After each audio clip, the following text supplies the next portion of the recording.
Okay, I'll post in Discord. The troll room's not showing up for some reason. Uh-oh.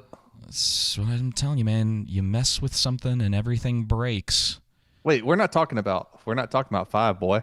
5 hasn't come out yet. Do I have episode 5 on there?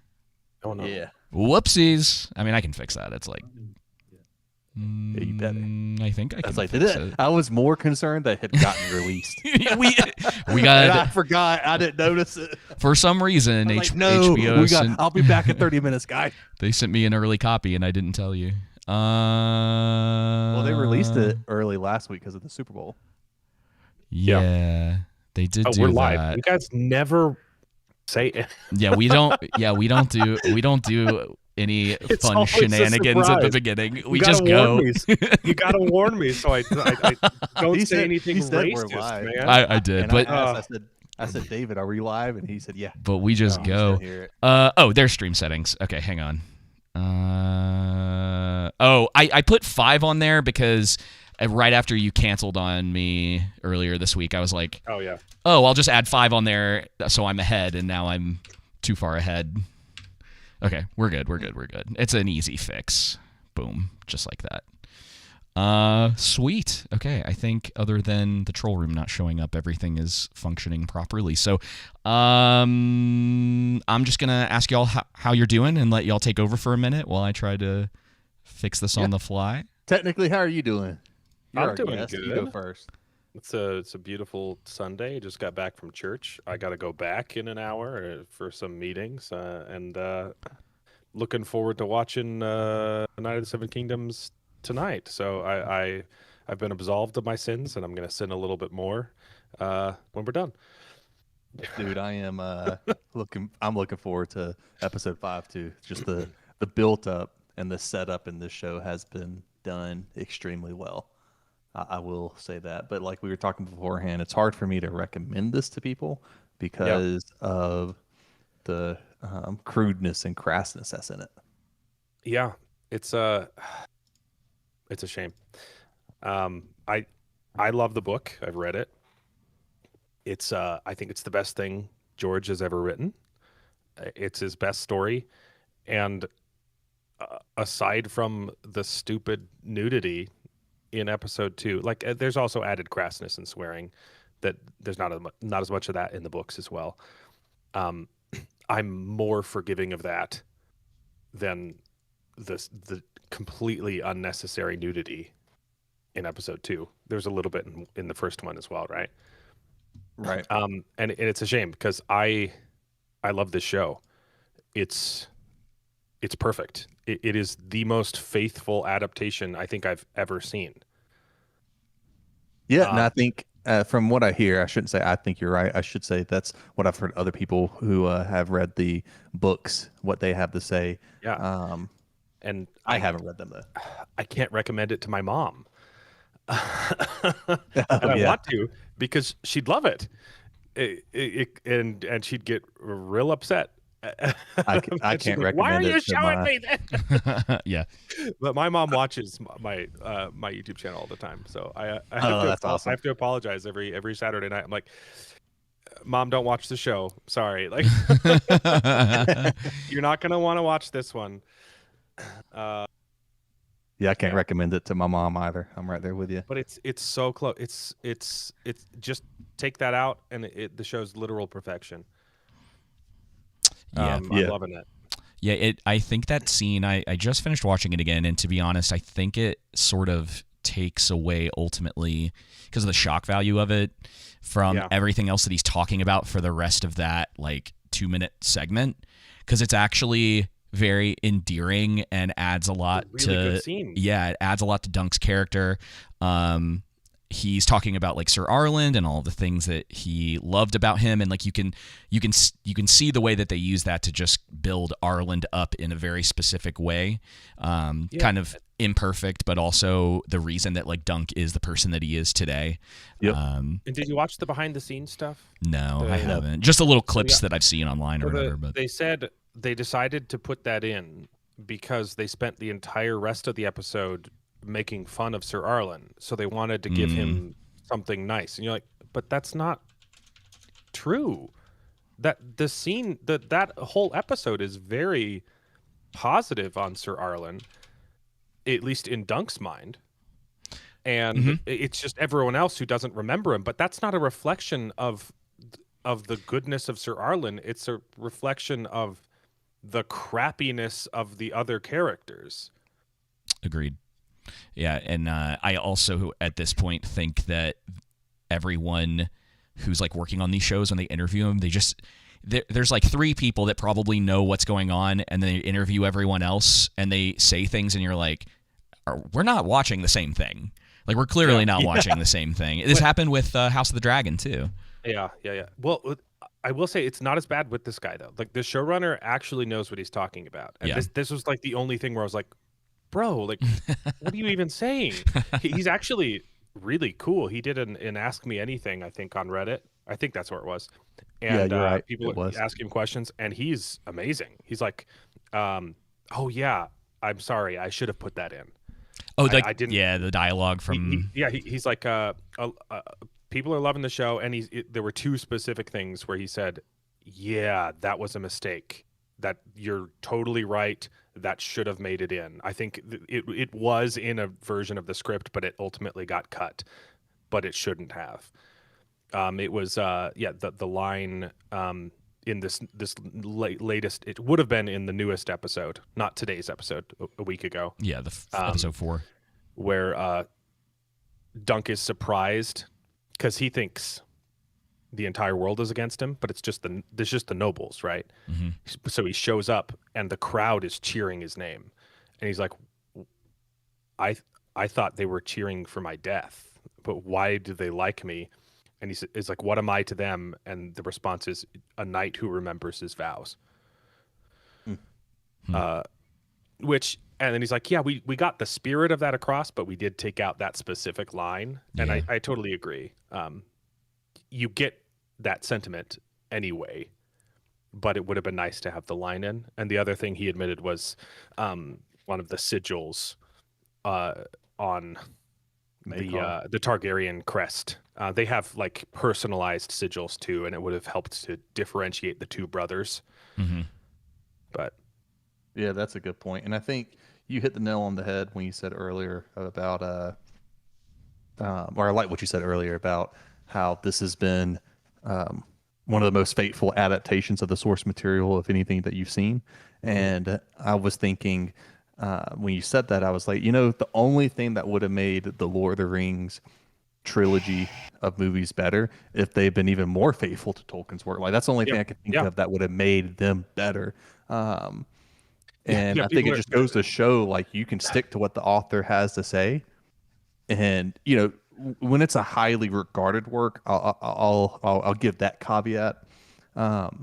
If you stick to what the author has to say, more than likely, you'll set up a successful movie and TV show. Now, of course, we know, depending on the medium, there are some things that have to change, but the more pure and true you can be to the source material, the better it will be.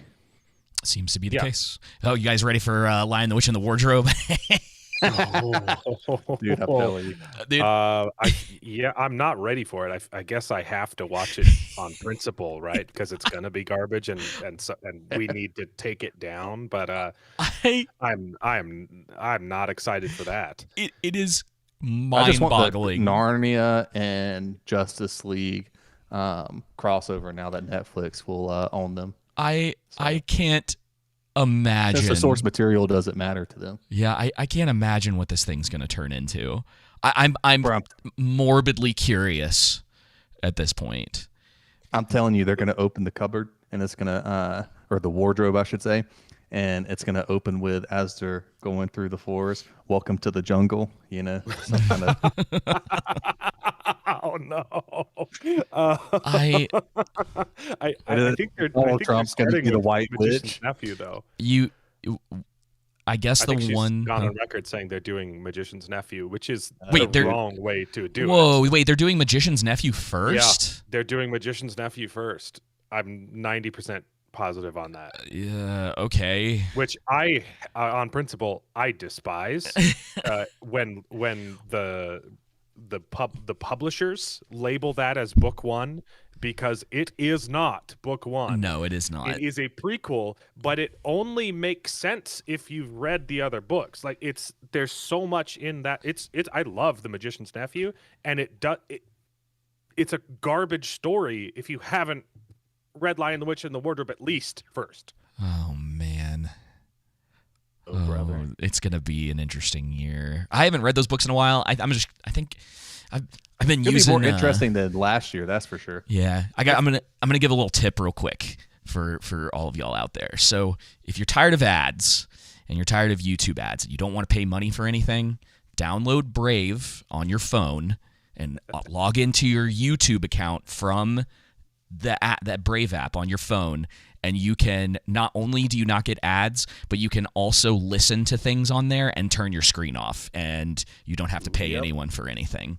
It's kind of incredible. I'll definitely have to do that. I usually watch on my browser, on my computer anyway, so that's not a problem. But every time I have to use my phone, I'm like, oh. They are doing the Lord's work as far as like circumventing, because YouTube will put out some sort of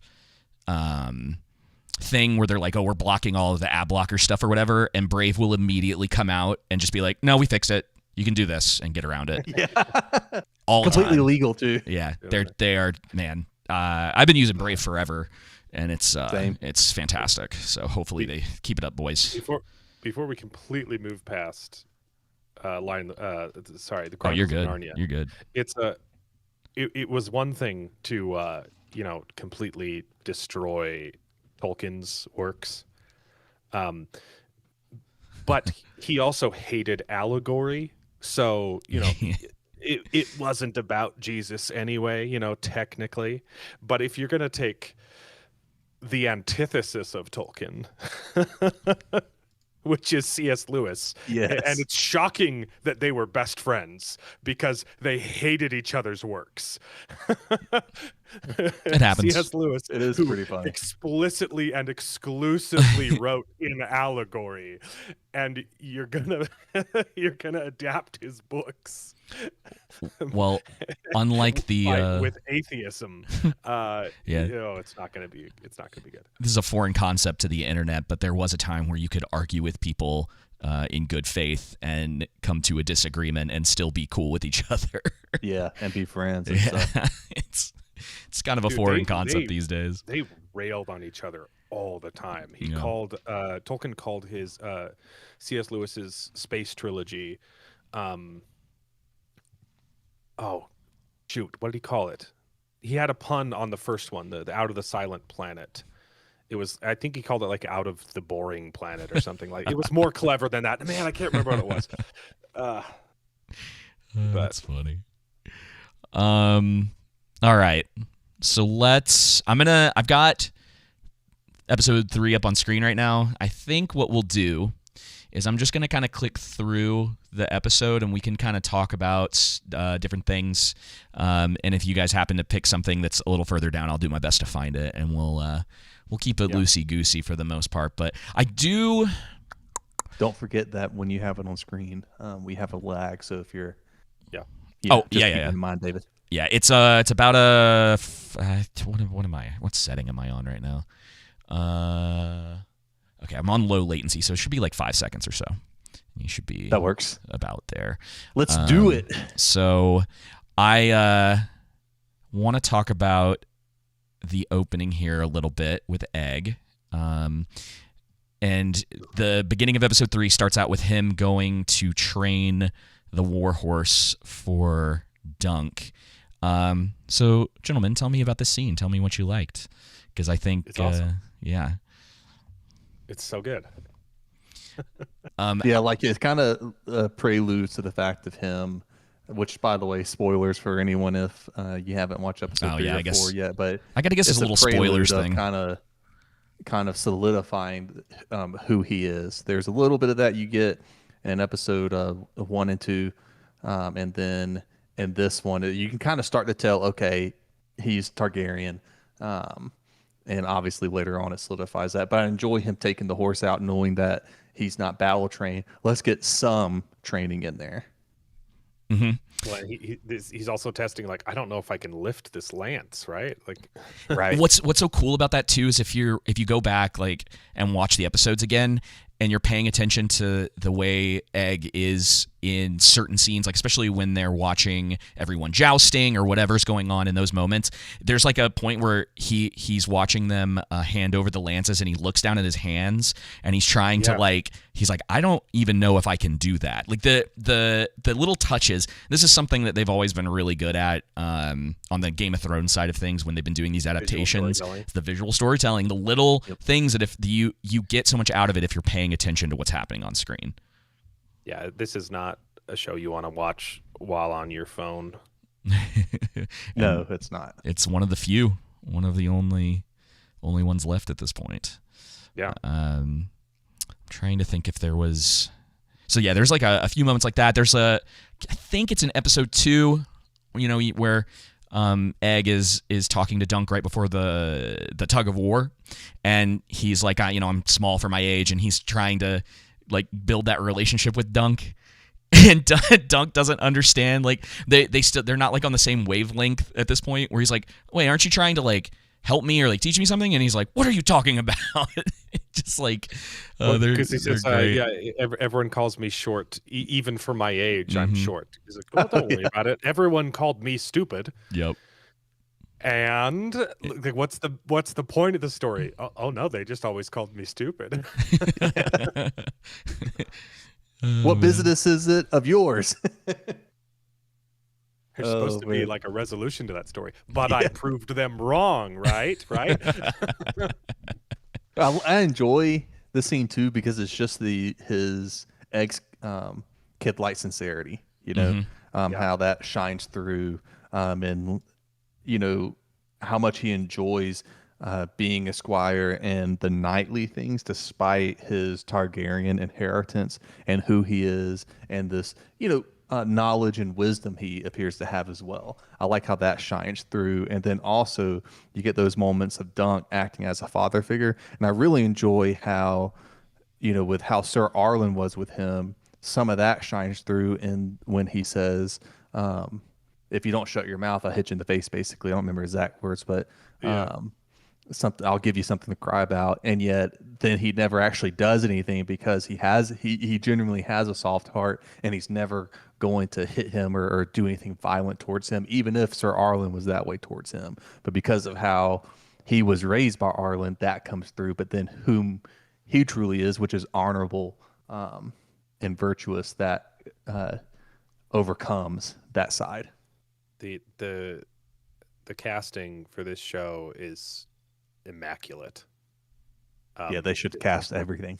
The Egg in this scene, and it's not even just him like practicing, but he's role playing in this scene too. Like, so take your sword, like yeah, you can beat him in battle. That whatever.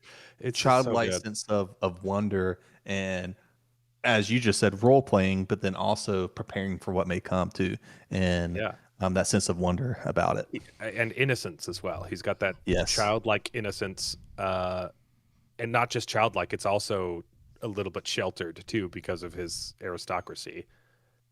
He's ignorant of a lot of things, and that's made him like super optimistic. The food too, him like constantly. Yes, the food. I was about to bring that up. Yeah, he doesn't like the hard salt beef. He's like, there's a bug in my cider, Picking at it. Yeah, and the two of them picking on each other. I put it in one of our shorts recently where he's like, what was it? He's like, I don't like the ale, and he's like, it's because it's disgusting. Like their whole little, it's great. I'm so happy with it. But since you guys, you kind of were talking about this, who's everybody's favorite character so far in the series? I don't even know. I have a definitive answer, I think, at the moment, but I want to see. Obviously, by the time the season's over, I might change it a little bit, but I have an answer right now. They're all, Dunk, Egg. It's okay. If you have to choose, it's now I'm thinking of more. Dunk's amazing. Egg's amazing. The Baratheon Lionel is incredible. Lionel. He's my favorite right now. Even Dunk's uncle. I forget. It's not Baelor. It's the other one. It's Egg's uncle, the cool one, Makar. Makar. He's a. You talking about the one that's the hand? Baylor. The cool one is Baylor. Yeah. Okay. Baylor's the cool one. Makar's his dad. Yeah. Yeah. His. Yeah. I mean, even his dad is doing a great performance of being not the greatest person. Mm-hmm. Yeah. Even I would say it's hard for me to. Go ahead, David. I was say even Arian, who is weird. You guys need to go look at, like, if you type in the Devil May Cry remake, the one that a lot of people don't like. Don't tell me that the guy playing Arian is not like a 1-for-1 image of the redesign of Dante from that game. It's the most like. I was just like, they look exactly the same. Like doing the hair like that, it's like not white, but I was just like, well, that's crazy. But yeah, he's playing like a great sort of sniveling villain. He's sort of like the anti-Daemon from House of the Dragon. Like they have a similar personality, but they don't. It's not working out the same for them. So like one of them is clearly, I think, probably way more skilled, and I think they've kind of been. There's a lot of these little hints and details that's like foreshadowing probably episode 5 and 6 in this, especially I think episode 5, about who these characters are, potentially what's going to happen to them, and all of it has been just kind of sprinkled into the first 4 episodes, and it's a great way to do storytelling. They're not wasting anybody's time. I can't be more happy about it. But I'd say the difference is Daemon has earned his personality. Yeah. It's 100%. That's it. The other just has that personality. Mm-hmm. They're very similar in a sense, but obviously one has the skills to back it up. It's like it's not pretentious. Like if you are good, like to a degree, you know who you are, and like people kind of respect that. Also, the dragons make a big difference, which I think is a really interesting aspect of the show too. Yeah. Is the lack of dragons actually adds to the storytelling in this. They don't have that to fall back on. And Daemon Targaryen is like Wes Anderson. Like, his movies are pretentious, but he's also good at it. Yeah, he knows exactly what he's doing. Like he's competent for sure.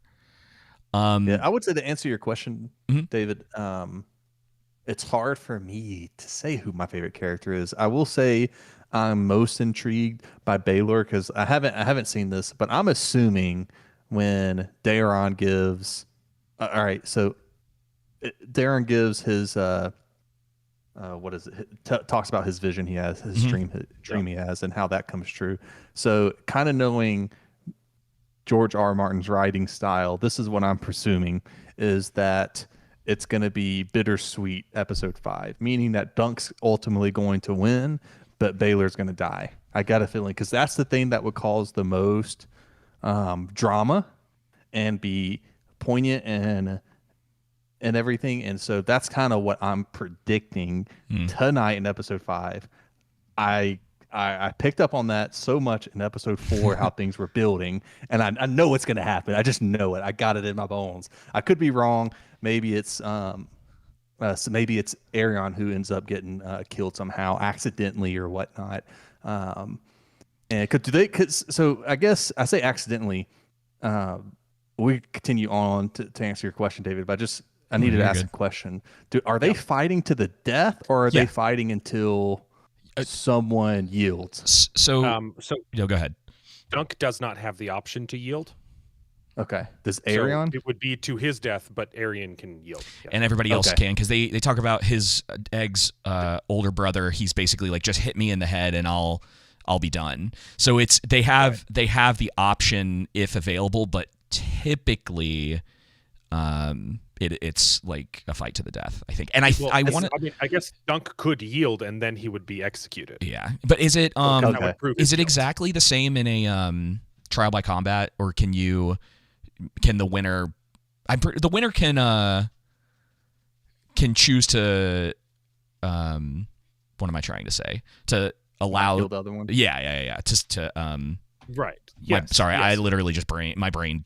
No, you're good. You know what I'm trying to say. Yes. The winner doesn't have to kill the other person, but if you are the accused and you lose by yielding, you're going to die anyway. Yeah. Right. So you just don't. So it's like, So my opinion is, I think that because Baylor, I enjoy him.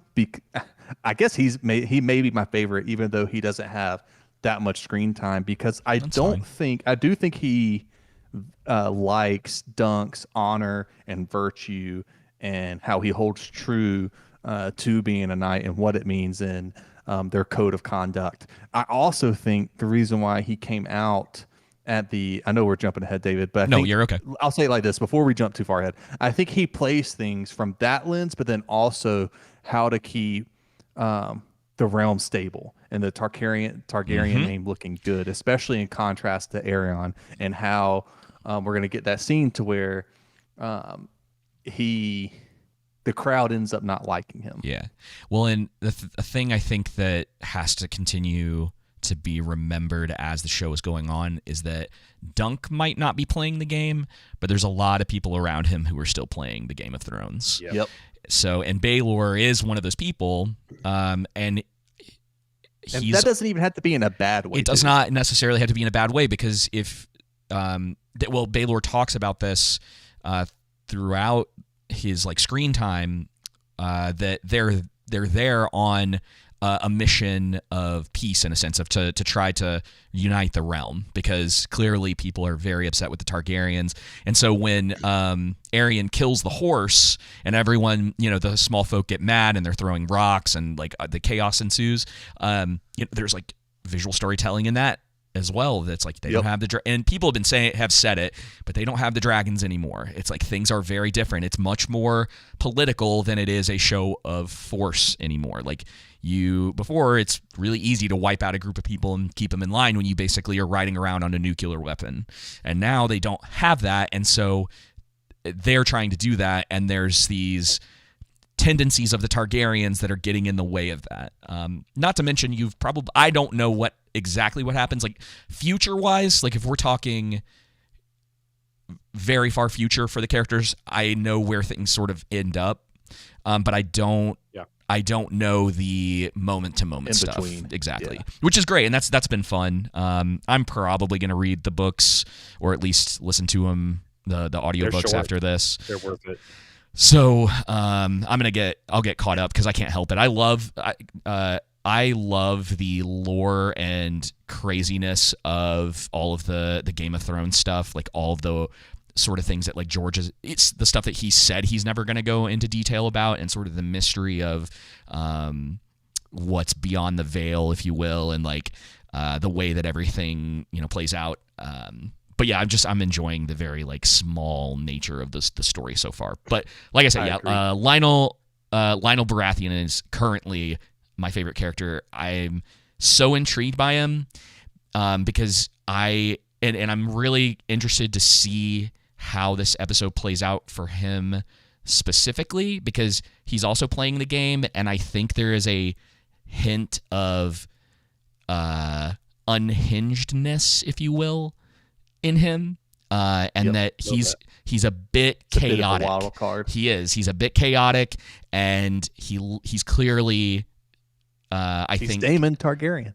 He's stirring up trouble a little bit. Yeah, there's a bit of that to him, and he's also they don't talk about him a ton, but there is a specific moment where someone says you probably don't want to be on the this end of his spear or whatever.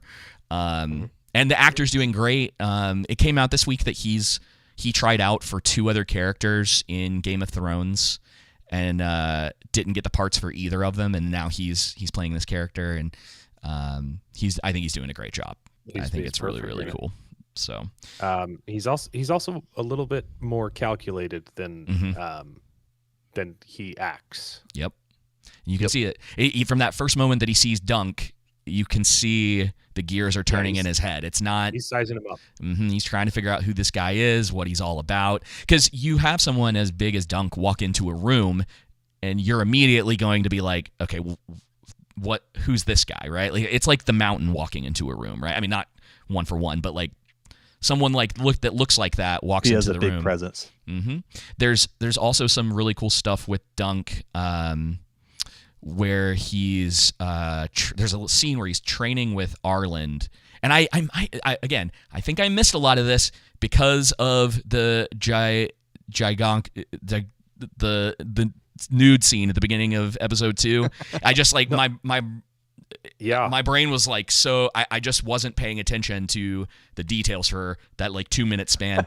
But like online, that's all anyone was. That's talking all about anyone was talking about. That episode too. And you're like, there was so much in that episode that was way. I think I'm the only one that hasn't seen it because David gave me the heads up and said, just fast forward the first 30 I was like, seconds. Yeah, like 10, 20 seconds. You'll be good. The rest of the episode's fantastic. But yeah, he's training with Sir Arlen, and you actually get to see a little bit of it. There's a couple times that you get to see it from episode 1 to episode 4 of Dunk's potential as a fighter, and he's clearly being underestimated by everybody else because of the way that he looks. And so I'm so stoked for episode 5 because it's really going to be that like culmination of everything that the first 4 episodes have been building to. And I think I am firmly in the position that they did the right thing with the length of the episodes. As much as I always am, I mean, I'm always left wanting more, but for the way that they're telling the story, I'm perfectly happy with it. I think it's and on top of that, with them releasing it weekly, I've came to the same conclusion as you, David. I enjoy the short time frame of the episodes and the fact that they're releasing them weekly because it builds up that anticipation. I know early on we were talking about, hey, we wish they would have at least dumped a couple or maybe all of them so we could binge it. But I don't think you get as much hype even with these shorter episodes if you do that. Everybody's talking about episode 5 online right now. You're left wanting more, though, not because the episodes are lacking, but because it's good. Exactly. Like every episode. And we're theorizing what happens in the next episode. I'm sitting here saying, I think Baylor may die. He's probably going to die if I know George R. R. Martin. Or maybe somehow Arian accidentally dies part of the combat, and that stirs up even more stuff. But I think they've really done a good job of structuring each episode, though. Even like it was episode 3 where it was mostly just talking. It's really important. Like it's moving the story along, and where they chose to end each episode, I think, has been really smart. It's people talking in rooms in episode 3. But as you said, it's important and it's interesting. It's important talking. It's really important. And talking. I love it. It's one of the only shows that gets it right. Yeah, it's one of the only shows that gets it right. It's very rare now. I mean, that's what happens a lot in the Fallout show, and I literally couldn't finish it. Oh my god. It's so bad, dude. We stopped watching. We got Joseph. How far did we get? Like episode 3 or 4, right?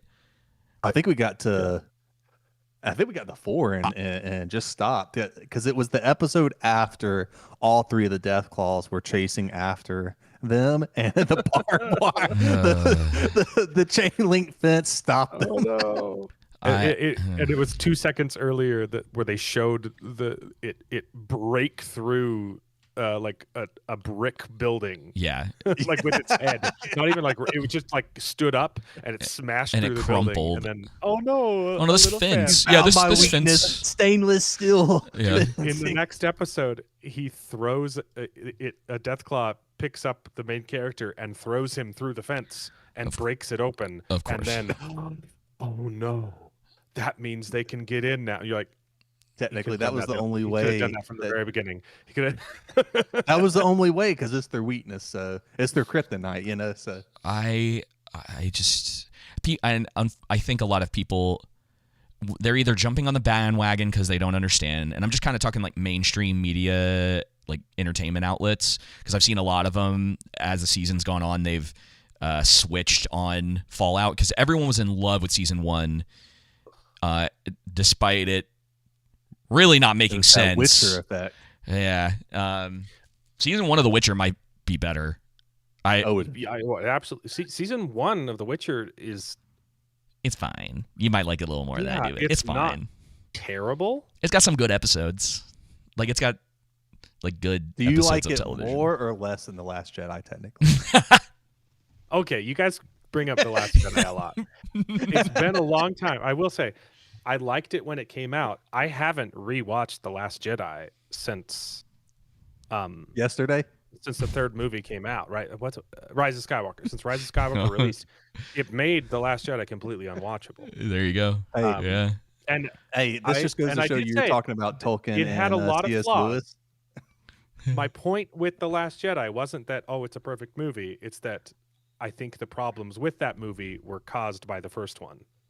I think I very clearly remember you saying that Disney should keep on making Star Wars movies because of how much you like The Last Jedi. That sounds like something I said. I'll partially agree with you, Sure. but also you should go look at what Ryan Johnson does for his paneling for movies. I don't know if you've seen any of his scribblings, but it is awful and also hysterical and makes so much sense forever. Like he makes so much sense if you look at that stuff. And they put it out as like a oh, isn't this so interesting the way that he like puts movies together? And it's crazy to me because I've been very slowly putting together like writing like a short film, and in my mind I'm going, I can't draw to save my life.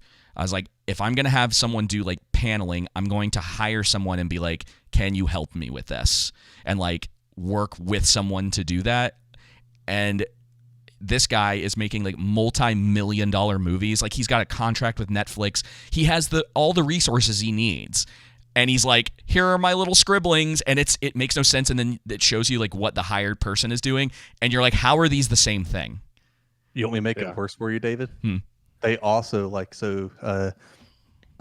what's his name? Guillermo del Toro came out and said that him, Spielberg, I want to say, and Rian Johnson was in the list, but a bunch of like 15 or so, maybe less, maybe more, directors or whoever in Hollywood will share scripts with each other and offer just like good and harsh feedback and stuff like that. And I'm like, man, y'all didn't do a good enough job with Rian. Bro, no, they're not. I don't know what they're probably glazing each other. Let's be real. Like they gotta be, at least with Ryan, they gotta be. If it's anything like the current state of the video game industry, Rian's just a joke. I think that the people play on him. But if it's anything like the state of the gaming industry right now and the way that they all glaze each other over like their projects just for them to bomb, it's like it's got to be similar. There is like zero professionalism left in these industries. I believe it. I also wasn't as invested like in the cultural zeitgeist back then.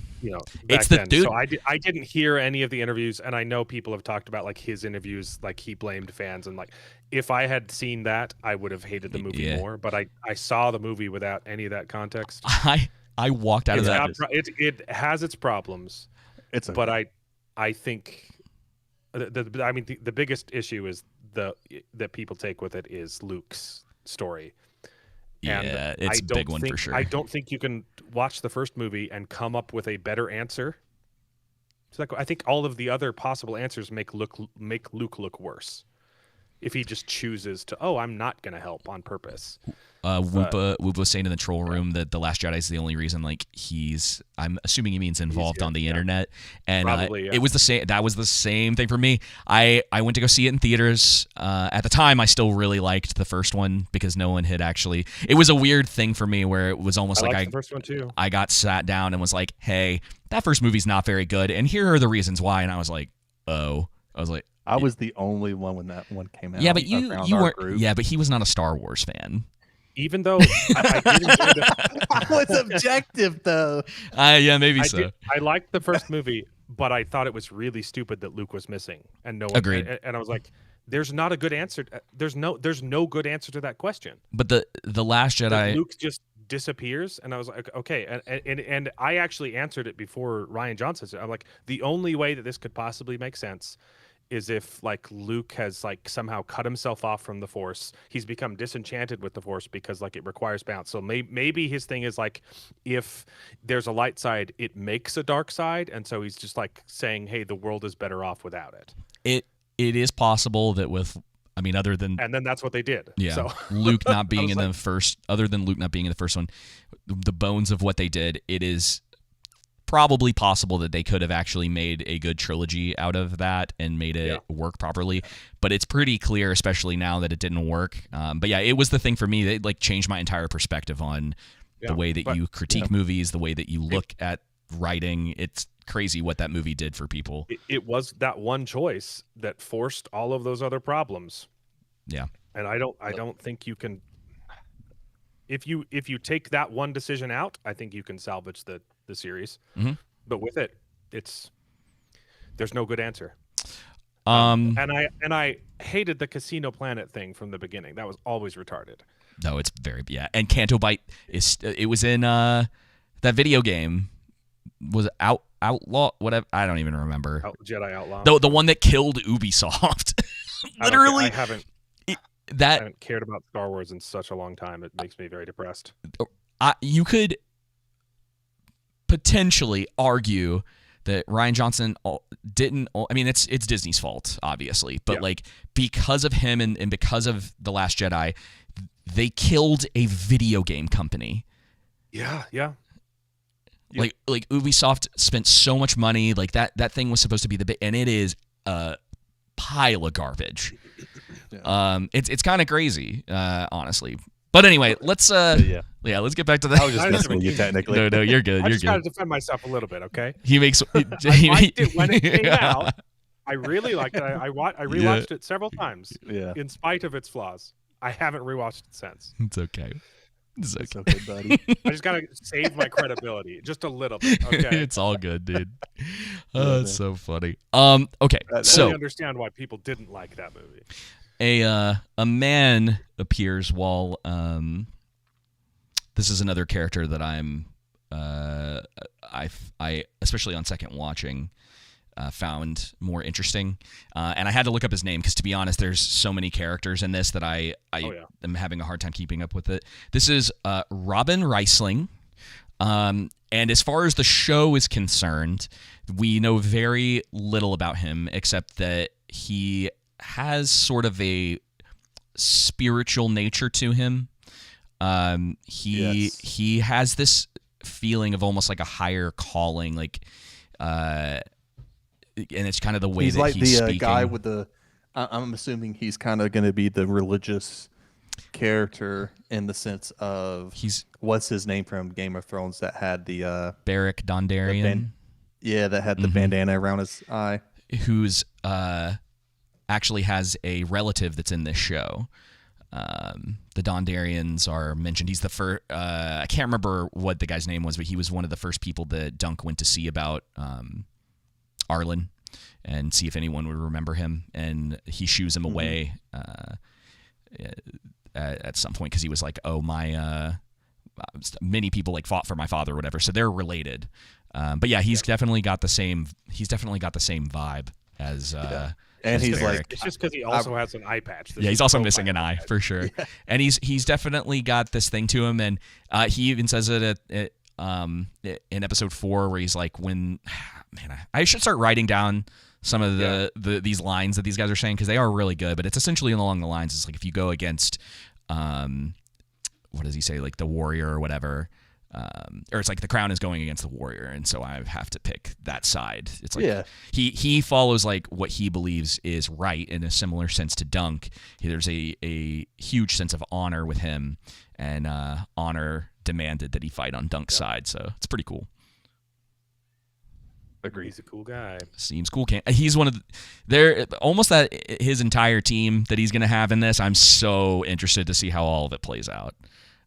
He's like He's like a mad dog that's been subdued, and like because he has that religious nature to himself, but also how he lost his eye, showing his toughness and his craziness, if you will, kind of lets you know what could be in store in this next episode. Yeah, what could be unleashed. We haven't even mentioned Raymond Fossaway. He wasn't anyone's favorite. Oh, yeah. No. Okay, so I really like the actor because he's playing the part very well. Oh, yeah. And I don't know what's going to happen. It's like big picture, not moment to moment. He is either going to just get his comeuppance, like he's at that point, or he's going to do what he always does and double cross again. Well, Raymond's the good one. Raymond. Oh no, Stefan is. Yeah, you're right. Raymond, I need to see more of Raymond. Raymond's the one who's always asking if Dunk is hungry. Yeah, he's like, "Do you want sight?" Yeah. He wants to go talk to the girl. Get some food? He's like, he wants to go talk to the puppet girl, and he's like, "Do you want some cider?" And he's like, "Okay." Yeah, Raymond's great. Raymond's great too. Sorry that the Fossaways, the cousins. I'm curious about that because like this next episode 5 is really going to sort of finish their arc for the season. I would assume like this is going to be the big moment for like all these characters. Yeah, everything that's been leading up to it. I shouldn't have gotten fooled by Raymond's cousin. Because the show is telling you like, and they're not even like just showing you. They are straight up going like, he's a snake. He's gonna do what's best for him. He's all and there that moment, and it still got me in it. And I think it's proof to how good the actor is doing. Hang on, that is episode 3, right? No, it's episode 4 where they have that conversation. 4. But I think it goes to show you too. Oh, I'm sorry, David. No, you're good. No, that was it. Go ahead. I was gonna say it goes to show you that. I enjoy you get the contrast between Dunk and Stefan to where Dunk being honorable and virtuous is inspiring other people to do the same thing. Baylor and then what's his name? The guy that makes his shield, only charging him a copper for it. But then at the same time, if you let evil go along and dishonor other people, it will become more prevalent as well, and that's where you get that contrast of Arion and then Stefan double crossing Ser Dunk, doing away with his vows, not sticking to that code of honor, and kind of how that plays out. And as you said, him becoming a snake, and what that does is that will then create also more snakes. Yeah, absolutely. I can't. I don't think they. That might be a spoiler. Sorry. It's not important though. It's not an important spoiler. Oh, no, go for it. I think it's going to show it in this next episode. But Raymond is so disgusted with his brother that he repaints his shield. Oh, nice. Before the fight. Yeah, it makes sense. He changes it to a green apple instead of a red apple. Because he's so like Raymond's amazing. Raymond's the best. And I mean, we can kind of get into episode 4 because I think you're right. 3 is setting a lot of stuff up. He is getting he wants his shield painted, and at the end of 3, he saves the puppet girl whose name I am forgetting. I forget too because the actress has the same almost name. It's Tanzil. Tanzil. That's what it is. Yeah, the actress's name is Tanzin. The character's name is Tanzel. Yep. Gotcha. So he saves her from Arion. He does the right thing. We get the reveal that Egg is Aegon Targaryen, the youngest Davis, brother. Yeah. Hello. Do you mind stopping there real fast? I just want to interject and say, like, his honor, Dunk's honor, gets tested in episode 3. You got the key test of what's his name coming to him and trying to bribe him in the tournament. Do away with his honor and to get more gear, right? A better sword, better armor, all this stuff. You're probably already going to win anyway. But then also his honor gets tested, as you mentioned, at the end of episode 3 with Tanzil. Well, and it was an interesting way to ask him to do that, because it wasn't just like, hey, lose the fight on purpose and you'll get paid. It was, no, win the fight and yes, get paid. So it's like, well, what do you do now? Like, I was planning on winning anyway, right? But does he accept it? Does he not? And we end up never getting to that point, but it's leading to he's not going to, even though he's mulling it over. It doesn't matter, right? Like, we're not. Yep. It may not matter at this point. Again, I don't know what they're going to do with episode 6. obviously he's going to be cleaning everything up, but are they going to like go on with the tournament after this, or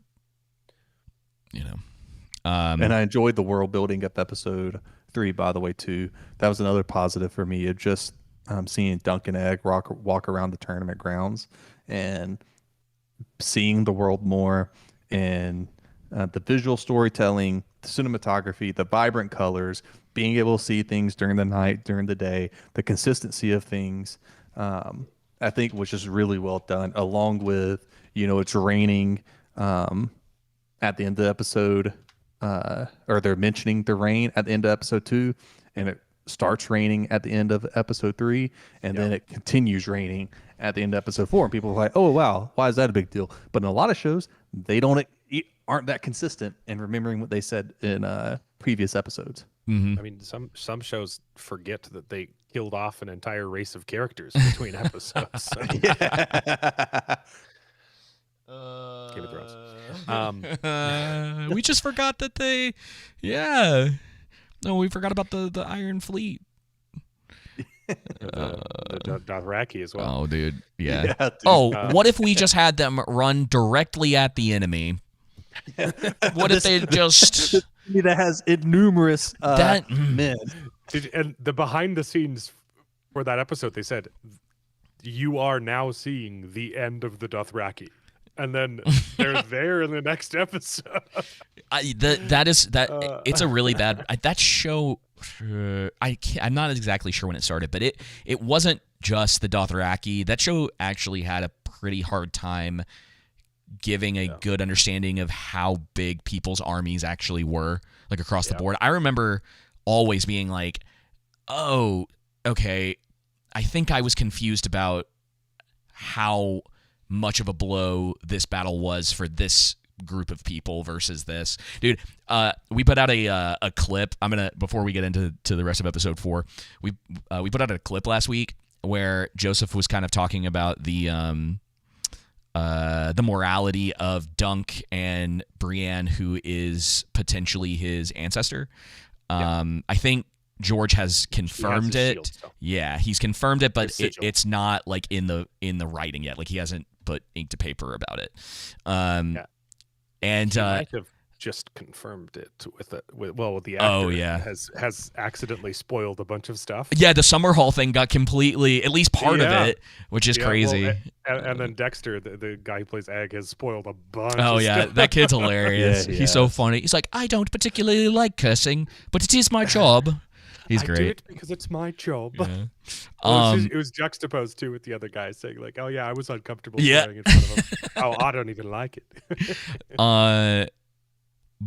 Where was I going? But we put this thing out, and I put it in the thing or whatever. I was like, because I didn't catch it when Joe said this, but he's like, Brienne and him are like the only two morally good characters in the show, and there's actually quite a few other people that are. But Joe also doesn't have like a encyclopedia knowledge. Like this is not his thing. Like one of the things that we love to do is come from the position of like, we're watching this show without knowing every tiny detail of everything. We did it with Rings of Power. We've done it with like a lot of stuff. And because ultimately it's all of the stuff that's surrounding like Knight of the Seven Kingdoms or Game of Thrones or Lord of the Rings. It's all very interesting, and it's a great thing to explore if you get invested enough. But we're coming at it from like, what are they doing on screen? Like, does everything that they're writing, the way that the story's being told, and the visual storytelling, and the consistency from episode to episode, that's the stuff that we like to focus on. And they both have value. Yeah. I've said forever that if you want to make a good adaptation, you need both. You need the book nerd who's going to try and make it as faithful as possible and say no to any changes. But then you also need the negative Nancy who's just there judging it as its own thing, who doesn't know any of the context, so they can say, hey, you're not explaining this as well as you think it is. Yeah, because you know the lore so much, you're filling in the gaps. It's the thing that was, obviously Wheel of Time had a lot of problems, but one of the things that always kind of frustrated me with the conversations that I would hear about it is people would be like, oh, you have no idea. There's like 100 other characters in this. And I was like, that sounds awful. I was like, that sounds like it would make a horrible adaptation. Like you have to pick and choose. Like you can't do this. Like I understand. I was like, but that's not going to work. But someone in the comments, when they were talking about morally upright characters, they were like Stannis Baratheon, and I'm like, no. my guy. He burned the girl at stake. The little girl. His daughter. It was his daughter. His daughter. Even worse. And then they had the audacity to be like, well, it hasn't been written in the book yet. And I'm like, are you? No. The first time you hear his name in the show and the books, everyone says, "Yikes!" Yeah. You want him to be in charge? Yeah. He's a bad guy. I just was like, yeah. And then someone else wanted to write me War and Peace in the comments about the characters. I was like, I'm not reading that. I was like, it's like, guys, no, you got to be able to judge everything critically. Yeah, they were telling me I needed to be an adult. Oh yeah, that was the other thing too. Is we like he was upset, or not upset, but like we were trying to just have a conversation about like the crassness and like nudity in a show, especially something like this, and that we were both shocked, probably slightly different reasons, because like I was expecting this to be a little more like household friendly, maybe not, obviously not kid friendly, but being able to recommend it a little bit more to people. Less penises on screen. Exactly, yeah. And people are like, wow, you should grow up. And it's one of those things, it's like, dude, are you just like, did you wake up and eat a box of crayons? Like okay, sure, grow up. Only the bright ones. Does it make the show better? Yeah. No. Anyway, this is my little rant. Yeah. Look, yes, I am a prude. Okay, that's also true. But I can also judge something critically. Like, yeah, it's like I think in the same vein, you can't use like the source material to defend a show that you like either. Like that's one of my biggest pet peeves. When someone forced me to watch The Hunger Games, and I said this movie is retarded, and they're like, oh no, but in the books there's all this, and you're like, I don't care. Books I'm not are reading not the book. that. I'm watching the movie. The movie is garbage. Yeah, and I mean, she can't use the book to. Can't use your head canon either. That's okay. She stole the whole idea from Battle Royale anyway. I know. The superior story. It's a lot more fun too. A teacher throws a knife at a kid's head at the beginning of that movie. If you're only using the book to tear it apart, like and so I always I read a book when I can, but I don't need to be a Star Trek encyclopedia to know that Starfleet Academy is garbage. I have. You don't have to step in a. You don't have to step in a mud puddle to know it's dirty. Yeah. With Wheel of Time, I made sure this is my favorite book series of all time. I hate it for what it's doing to the lore, but just ignore the books. It's also a bad TV show. What is this guy in the troll room talking about? We're hating on we're hating on Marines that we've never served. Are you, sir? Are you, sir? Are you okay? I don't know, sir. Whoopa made a joke at this person. Just went off. Whoopa was made a joke at. Oh, sir. Okay, well. Whoopa got him. Oh, okay. Bruh. The book. The Night trolled. Yeah. The Hedge Knight is not a meh book. It's so good. If that's what he's talking about. I don't know what he's. Come on, man. Oh, eating crayons. Okay. I thought that was Air Force that ate crayons. Well, friend of the show, Jake, happens to have served in the Marines, and he would probably confirm that to be the case. So I'll text him about it if he whenever he gets back to me. So okay, well, anyway, let's get into episode 4 a little bit. Because it is, it's so good. It's about the episode 4 is the greatest thing I've ever seen on television. It is my favorite episode so far. Obviously, you have to have all the setup to make it work. It's unfair to judge it in a vacuum. So it's like, congratulations to the show for just doing the right thing, and getting those little details and getting everything right that leads to that climax of episode 4. And we obviously the dialogue in this episode. Oh, it's so good. So good. Dunk is in prison. He's been imprisoned for beating the crap out of Arian in the last episode. I think Baylor's the one who says it at one point, but he says, the punishment is usually you lose the limb that you struck the prince with, and you kicked him too. And it's like, it's excellent. Excellent. Well, yeah. No, but then you got to keep going. It's like, well, what would you have done in the situation? Well, I probably would have kicked him. I probably would have punched him too. But I'm a prince. You're a hedge knight. You're a hedge knight. Exactly. Don't we all make the same vows? Oh, yep. So good. But you skipped over Egg visiting him in prison, and them being mad at each other. And my favorite moment is him saying, like, I don't even have a proper squire now, and Egg is like, wait, why can't I still be your squire? Like, he's just genuinely confused. He doesn't even, it never even crossed his mind that he just couldn't continue to do that. Yeah.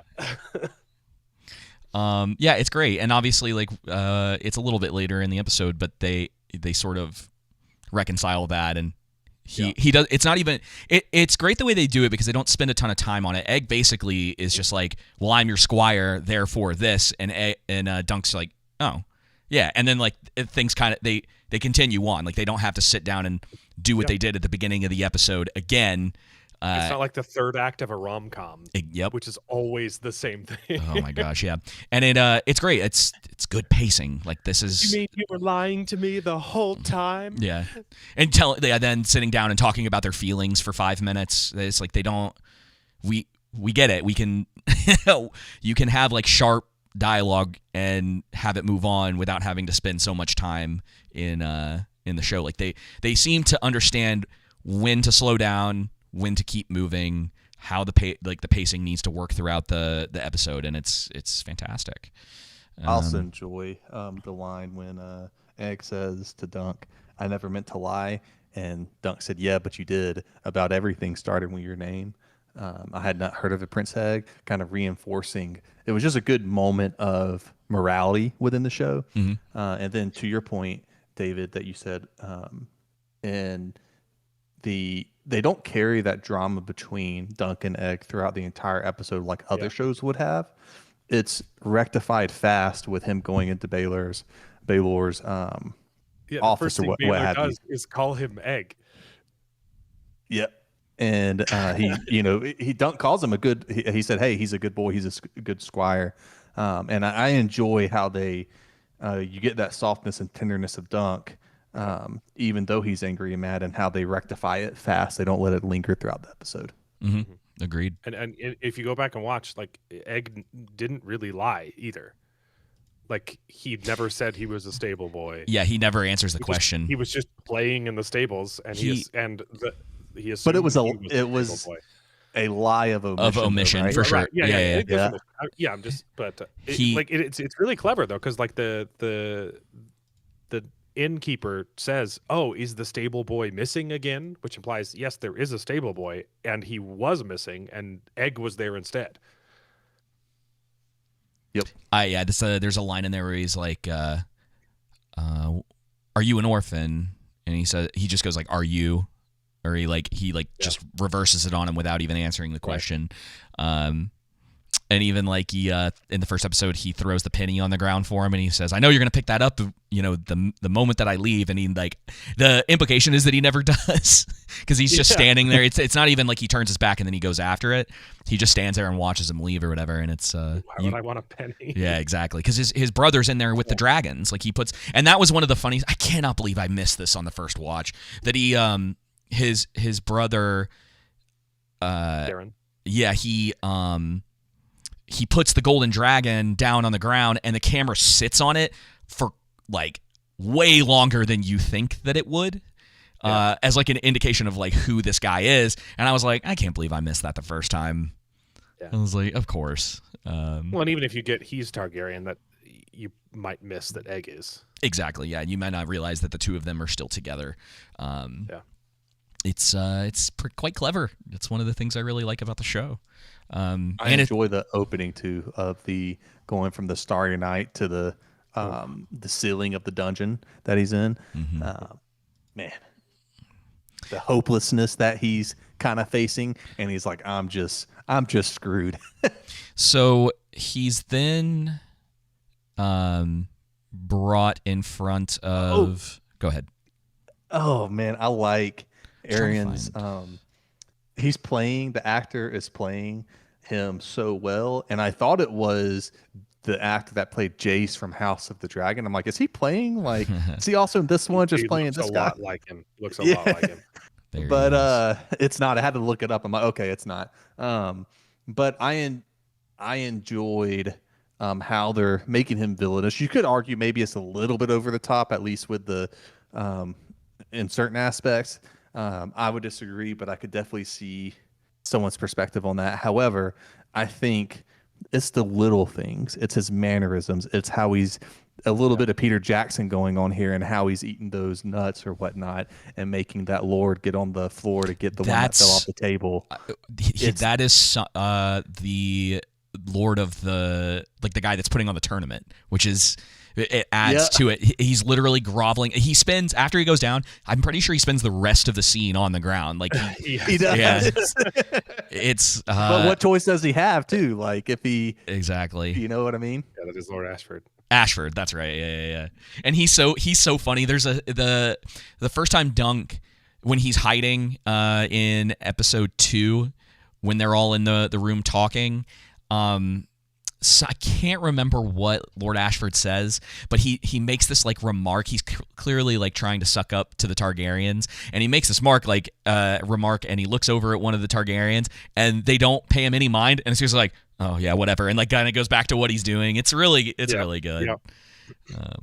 This whole scene is good. It's just it is. Just a bunch of guys standing in rooms talking, sitting down, having a little bit of a lore dump to a degree. Yeah, and Baylor tells Dunk, hey, you have a right for a trial by combat. Well, he doesn't actually tell him, but we don't get those explicit words, but clearly that was communicated to Dunk. Well, he's like, are you a good knight? Like, there's only one way you can get out of this, and you kind of need to be a good. So I'm asking you again. Mm-hmm. And he's sizing him up while I'm telling you. He's sizing him up because it pays off for him, like, because Baylor decides. Arian's a dick, but he's also a good fighter. Yeah, he is. He's clearly, like, again, something else that he does. He's clearly going to cheat. He's going to do whatever it takes to come out on top. He will put a lance through the neck of a horse in order to be the victor.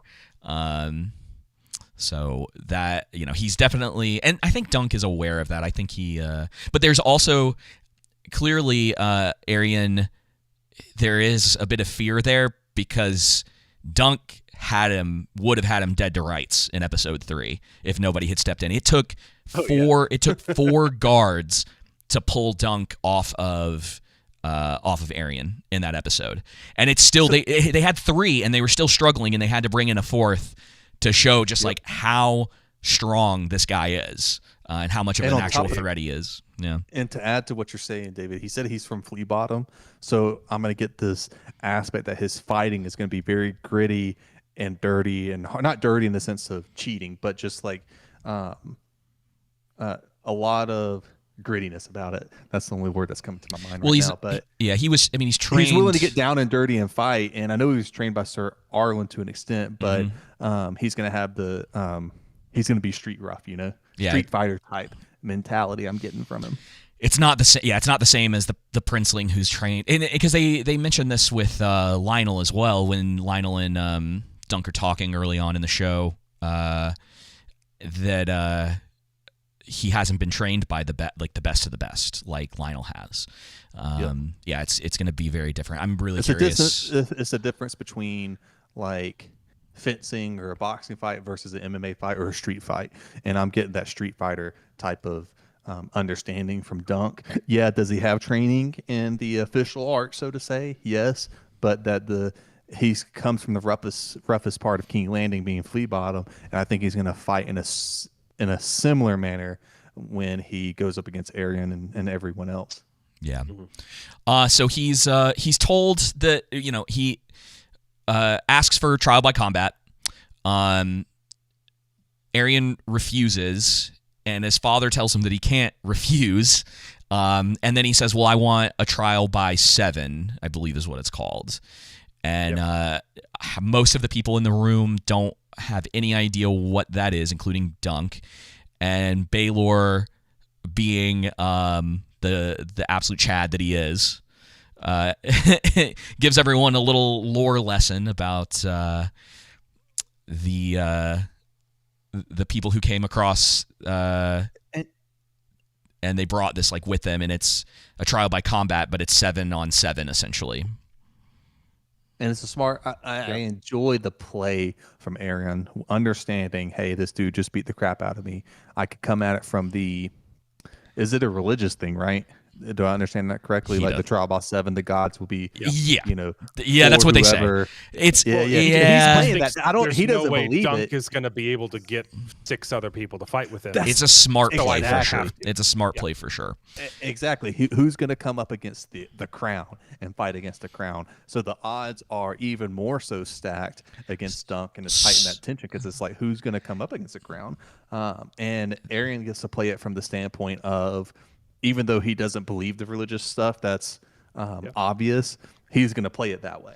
And what's really interesting is that it's cool that you brought that up, because there's the whole dynamic, at least one of the aspects of the show being that people don't trust the crown anymore. They don't see the Targaryens in the same light that they did during the time of House of the Dragon. There was the Blackfyre Rebellion happens before the setting of A Knight of the Seven Kingdoms. So there's all of this turmoil, there's all of these things that are happening that have weakened the Targaryens over the last 80 to 100 years. And so they're now in this position of, because again, this is a thing that the Targaryens are doing in order to try to win back the small folk and try to show them that they can still rule and they can still be good rulers. And here's Arion mucking it up for everybody and making this much more really trying to show that that they still care.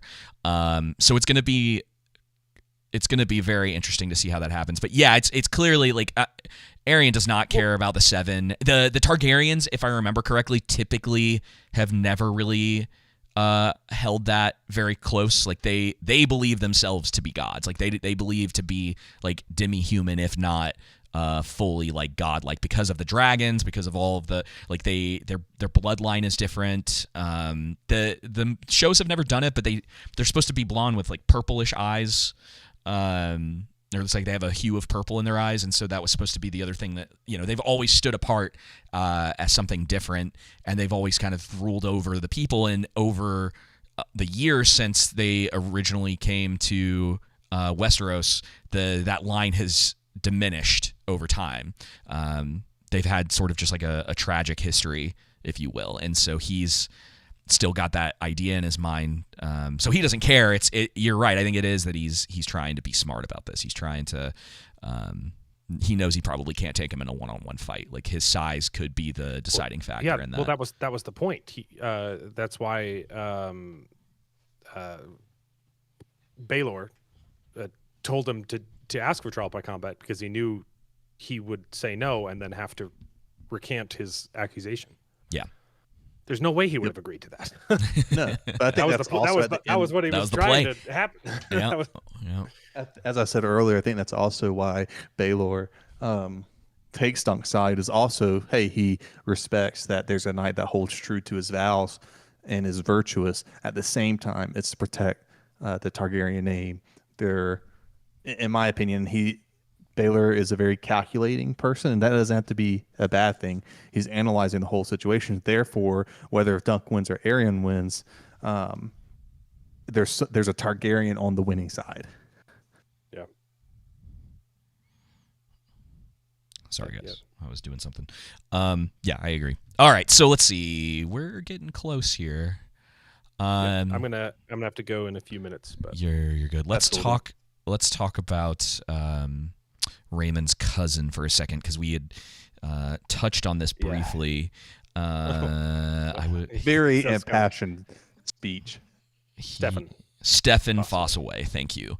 He was believable, yeah. But he's a snake, because I thought they were playing it pretty straight with him, because they tell you all those things, right? And that's the stuff that you should be listening to. But you also get the idea, because Raymond says this at one point, that Stefan like hates the Targaryens. Yeah. He can't stand them. And that was why I was saying, and I guess we can talk about it because I think we've mentioned it already, but he obviously, at the end, he decides to fight on the side of the accusers because he's offered a lordship. Yep. And he's got his fancy suit of armor on. It's like that whole setting for that is very in line with this character. Again, something that I like. This isn't just something completely out of left field. It sucks that it happens because, at least for me, is like, as the audience, you watch it and you're like, no, like I thought you. Wait a second, and then it was like, oh, I got fooled. They fooled me, but it all lines up. So it's a, oh, you got me there, but it's not out of like, well, why is this happening? It's like, oh, I know exactly why this is happening. It's like, this is who this character is. It's great. It would have made sense if he didn't make that choice, but it also makes sense that he did. And that's why I'm curious about what ultimately his fate is in the next episode. I'm curious what's going to happen there with Raymond. I'm also wondering, like, okay, maybe Dunk dies, but they've kind of set Raymond up as a small but interesting and good character. Wait, sorry. What do you mean? In the sense that I wonder if Stefan, since Raymond got knighted, if Stefan's going to be the one that kills him. If Stefan, dies, right? Isn't that his brother? His cousin. Yeah. Sorry, cousin. You said Dunk, and I was like, you said Dunk. They're already filming season 2. Yeah, I was like, spoilers, but three books. Yeah, spoilers. I meant Raymond. Sorry. No, you're good. I wanted to make sure.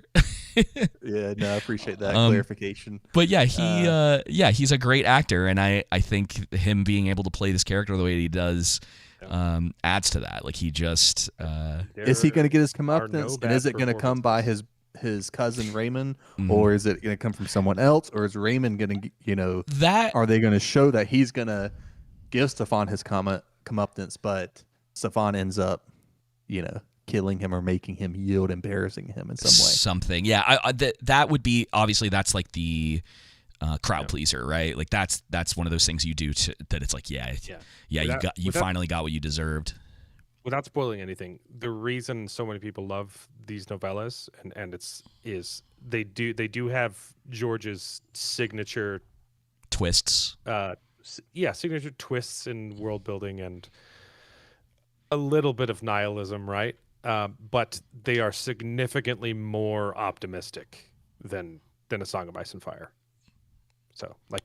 Just the main character alone, like he's good, which is rare. It's not Game of Thrones. As much as I like a lot of Game of Thrones and I like a lot of the characters from that, it is nice not having to deal with like sad boy John sitting on the wall complaining about everything and just the darkness about, hey, everyone sucks. Yeah, and the show kind of definitely fell into like it was more about who was going to get killed off than it was about the actual show. Like, the spectacle as the seasons went on started to take over more than the characters and the storytelling and the intrigue behind the things that were, it didn't build properly the more that it went on. And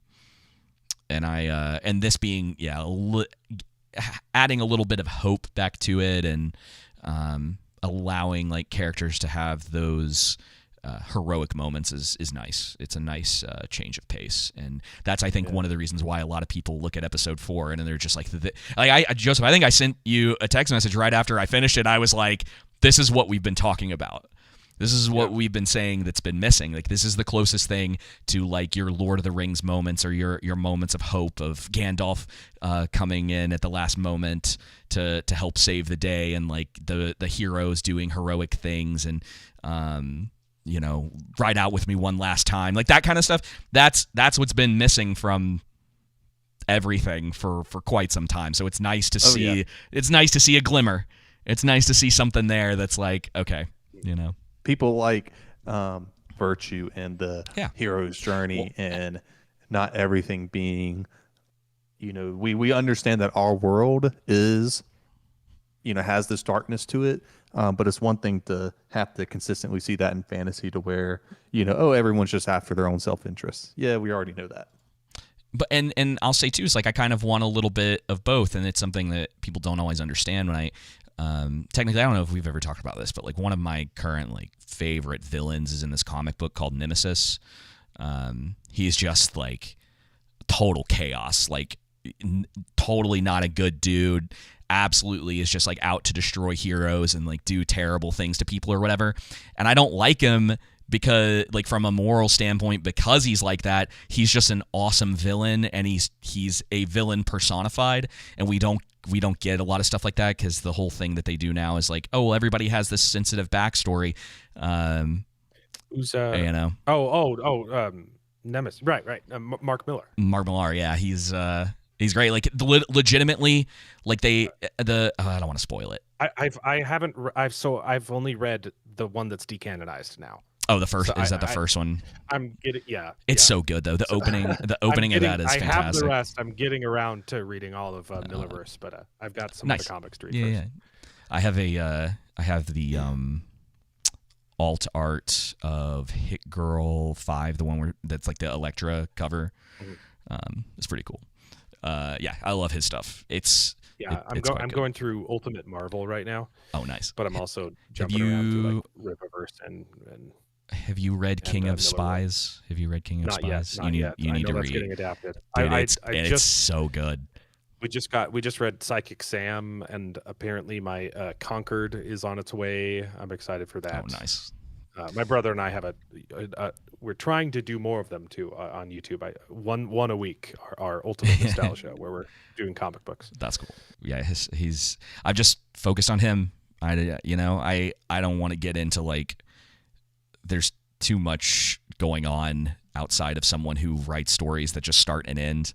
Like that's all I want out of the stuff that I read. Like I need like definitive endings for things. And then that's been Millar's like thing. He's always writing it unless it's supposed to exist, right? Like I'm not just going to keep doing it to make it more. Yep. I'm writing the stories I want to write, which is awesome. Anyway, sorry, tangent. Psychic Sam, super good. It's good, and that's getting adapted as well. So is Magic Order. Oh, they're doing Magic Order? Yep. I read the first one. That one was good. Yeah, it's good. I have all of them. I haven't finished the last one. I got into like a weird phase and I forgot about it. And I had to go. I got an email from the store, the comic shop that I get those from, and I went in and I was like, Magic Order 5. I was like, what? Buy the last one? Yeah, I was like, holy moly! I was like, what are you doing? I forgot this. She comes by the store that I work at every once in a while, and because it's literally right down the road from where I work, and I was like, oh, okay, yeah. But anyway, Magic Order should be good if they do it right. I just don't trust Netflix. I'm happy for him that they've like signed him this contract. He can keep writing and he doesn't have to worry about anything anymore. But I just I don't trust Netflix. I think that might be why he didn't go with Netflix for these other for King of Spies and or King of Spies might be Netflix, but with the newer ones. He moved away as part of Miller World. They probably didn't. They probably haven't treated him quite as well as he was hoping. Seem kind of scummy. The TV show, it was awful. What was it? I know what you're talking about. No, not Neptune. What's it called? Jupiter Ascending. Is that right? Okay. Wrong planet. Wrong planet. Not my favorite of his works. Not my favorite, but. It was not great. Yeah. That show was not very good, unfortunately. I gotta go. You're good. The show's amazing. You're good. And it is a breath of fresh air, and I just wish that it didn't have poop in it. Hey, last question you got to answer: are you Team Dunk or Team Arian tonight? Team Arian all the way, baby. I want to see Dunk die. I don't want this show to keep existing. Well, according to Joseph, he does die. Yeah, that's not true. That's not what I was referring. The books are amazing. They're read them. They're worth it, and they're really short, so it's not even a big commitment. I've said for a long time, I think George should just give up on A Song of Ice and Fire and just write more Dunk and Egg. I know he just needs to give it to somebody else and be like, hey, all of the mistakes that happened in the show, just make sure we write the things correctly.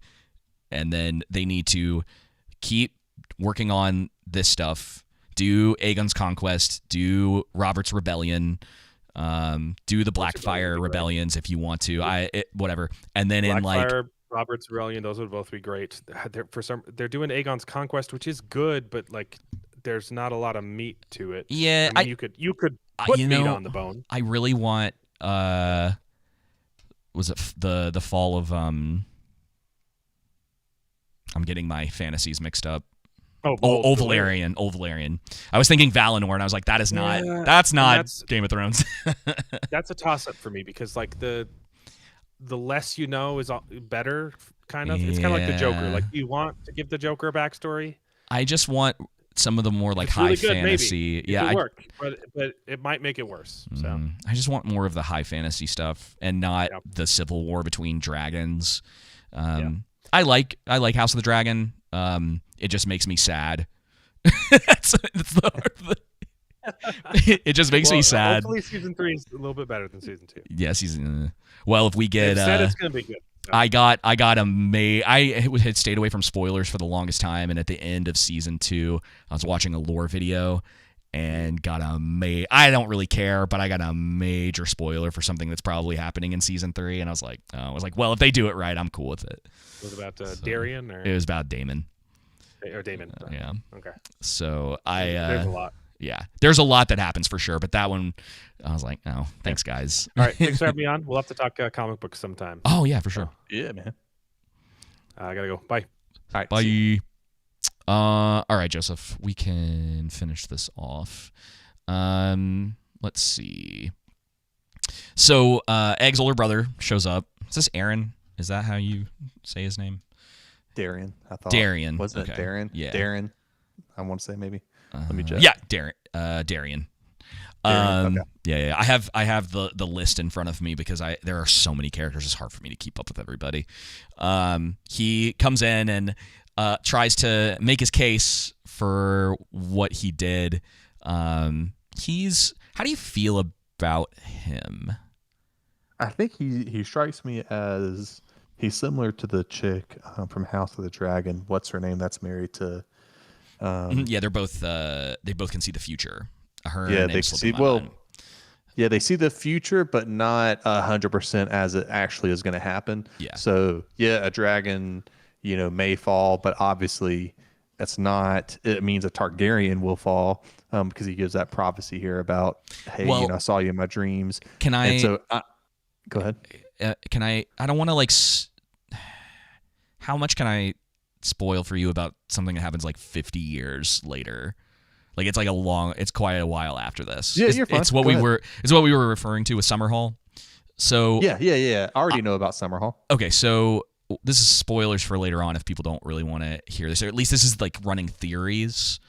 So the thing that's interesting about the way that Game of Thrones does this stuff is that his vision could have multiple interpretations. That's a good point. So it could be a double meaning. So it could be what's going to happen in episode 5, but it could also be in reference to Duncan Egg's future, like far future. I didn't think of it from that perspective. Yeah, I was thinking it was a telling of what was going to happen in episode 5, and that's where I was getting the idea that it was probably going to be Baelor that dies and Dunk that wins because of how it's told. It's funny. Hunter just mentioned this too.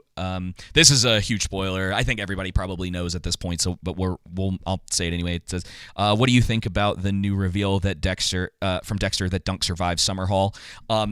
If true, that it's very important, and that's why I'm saying this feels like what it might be hinting at.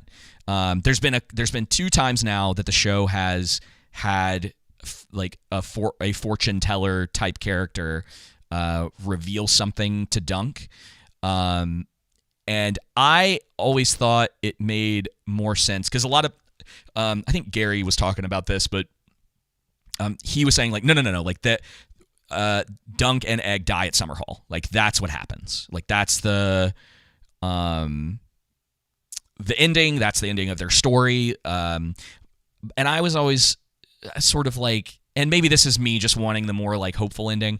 It makes sense if maybe one of them comes to their end. The Targaryens, I had mentioned this before in the show, but like they are a tragic family. Like their entire story in Westeros is all about tragedy. And one of the theories is that that Egg tries to resurrect the dragons at Summerhall, and it goes wrong, and that they both die because of that, because there's a huge fire that happens.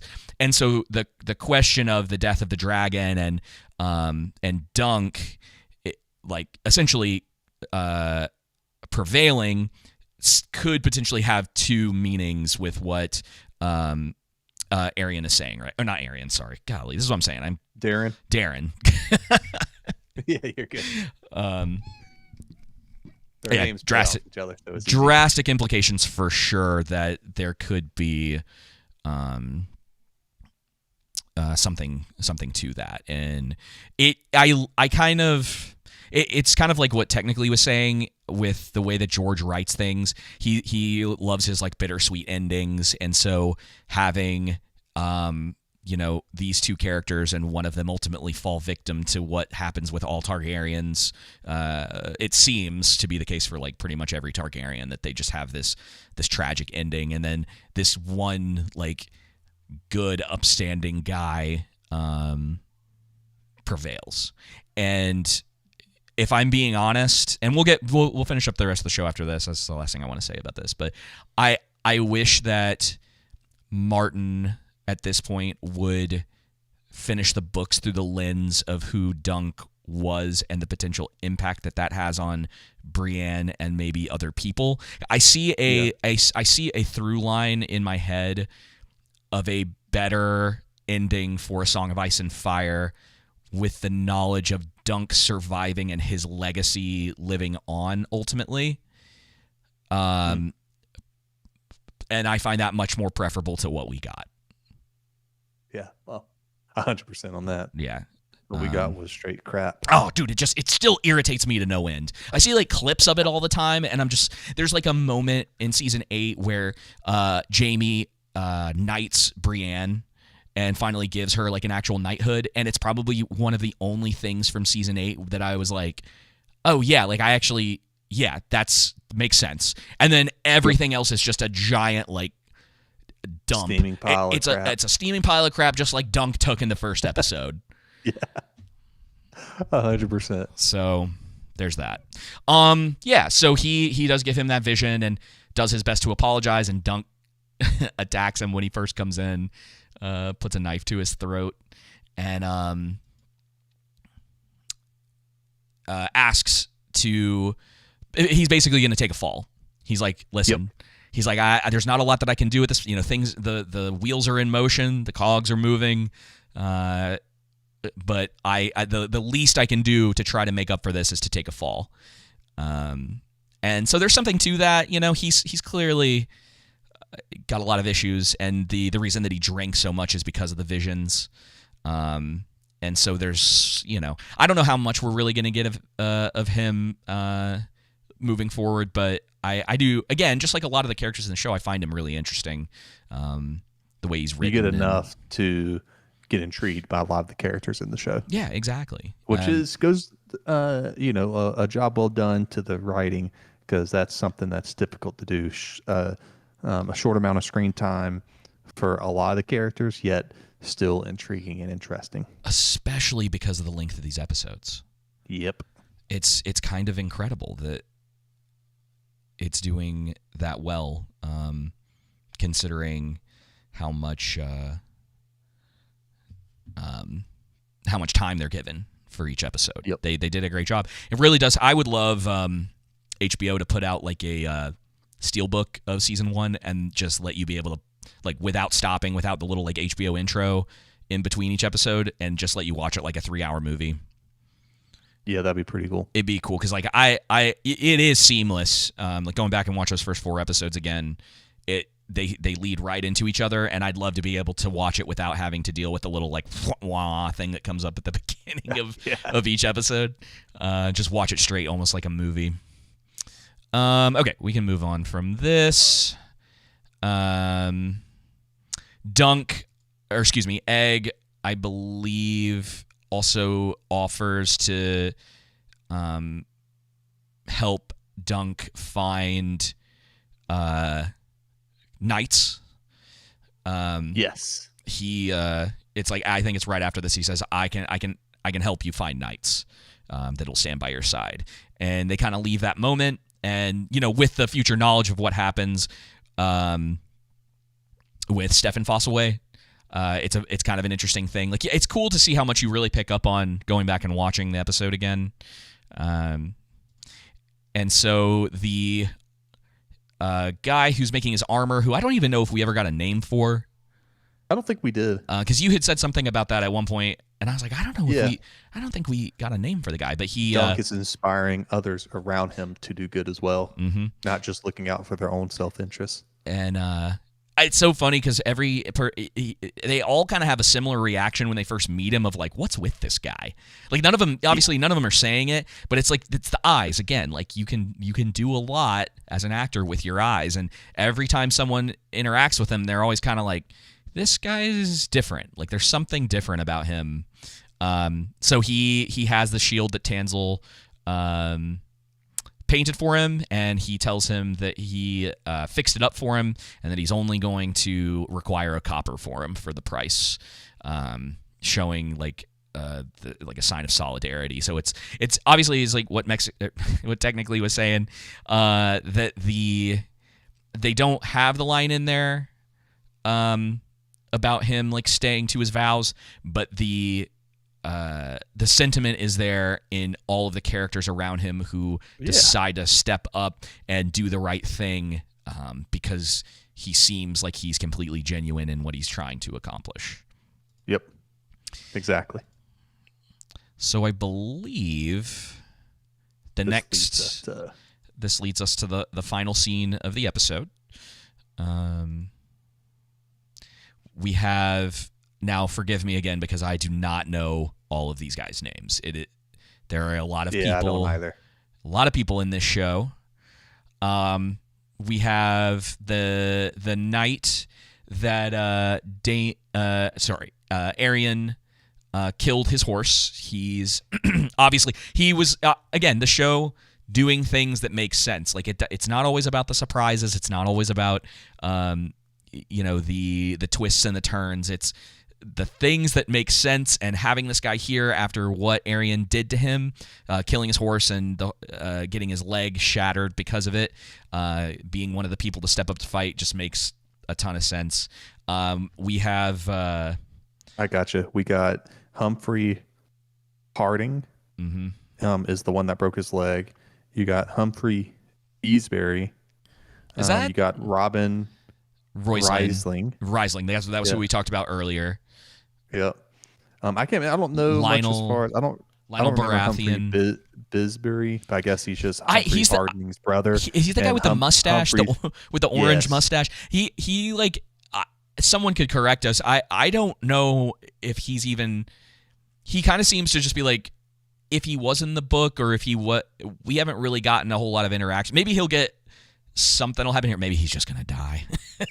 Yeah, he might just be there to get killed. Yeah, you got Raymond Fossilway, obviously Baelor, Duncan, and then Lionel. And then you got the three Targaryens on. You got Arian, Maekar, Daeron.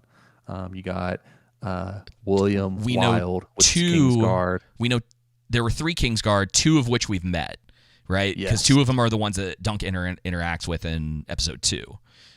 Correct. The son of the crabber, and then the other guy who, I mean, that's the only interaction I think they've been in the entire season. So that's going to be, there's like a lot of interesting dynamics going on with the 2 teams. And then Stefan, however you say his name. My little video thing has bugged out. Oh, you're good, dude. It's frozen on this. It's frozen on this. I'll let That's you know fine. if it. Hang on, maybe if I. Yep, there we can go. I stay fixed. there. I fixed it. I fixed it. I think I fixed it. Yeah, I fixed it. Yeah, and so we think that Stefan Fossaway is going to. Hang on, I just had him. There he is. That he's going to side with Dunk, and he comes in. He's got this really fancy armor on, and he gives the unfortunate news that they're not just looking for one more. Oh, this was so great because this goes back to what Egg was saying earlier that we had just talked about, where Stefan shows up. He essentially asks it, or he's like, "Oh, we need one more. Where are the knights you promised to get?" And he's basically like, "I don't know what you're talking about, man." And he says, "I've actually decided to go over to the side of the accusers. I was given a lordship." And right before this, I believe, is when Dunk asks, I think it's Lionel. He's like, "What? Stefan got all of you to come join." He's like, "Who is They basically go, "Who is Stefan Fossaway?" Which is great, and was so funny. it's all the little things that are in there that I think are so great about. It was Egg who came and got us. Yeah, he's like, your squire is the one who came to get all of us, which shows that like camaraderie between them more, and it builds that friendship even more. That like Egg really does have his back, and he really cares about Dunk. Especially what was proceeding from earlier on in the episode with the deception from Egg that Dunk was feeling with him lying about who he was. Yeah. And so he moves over to the other side. They're now down 2 people.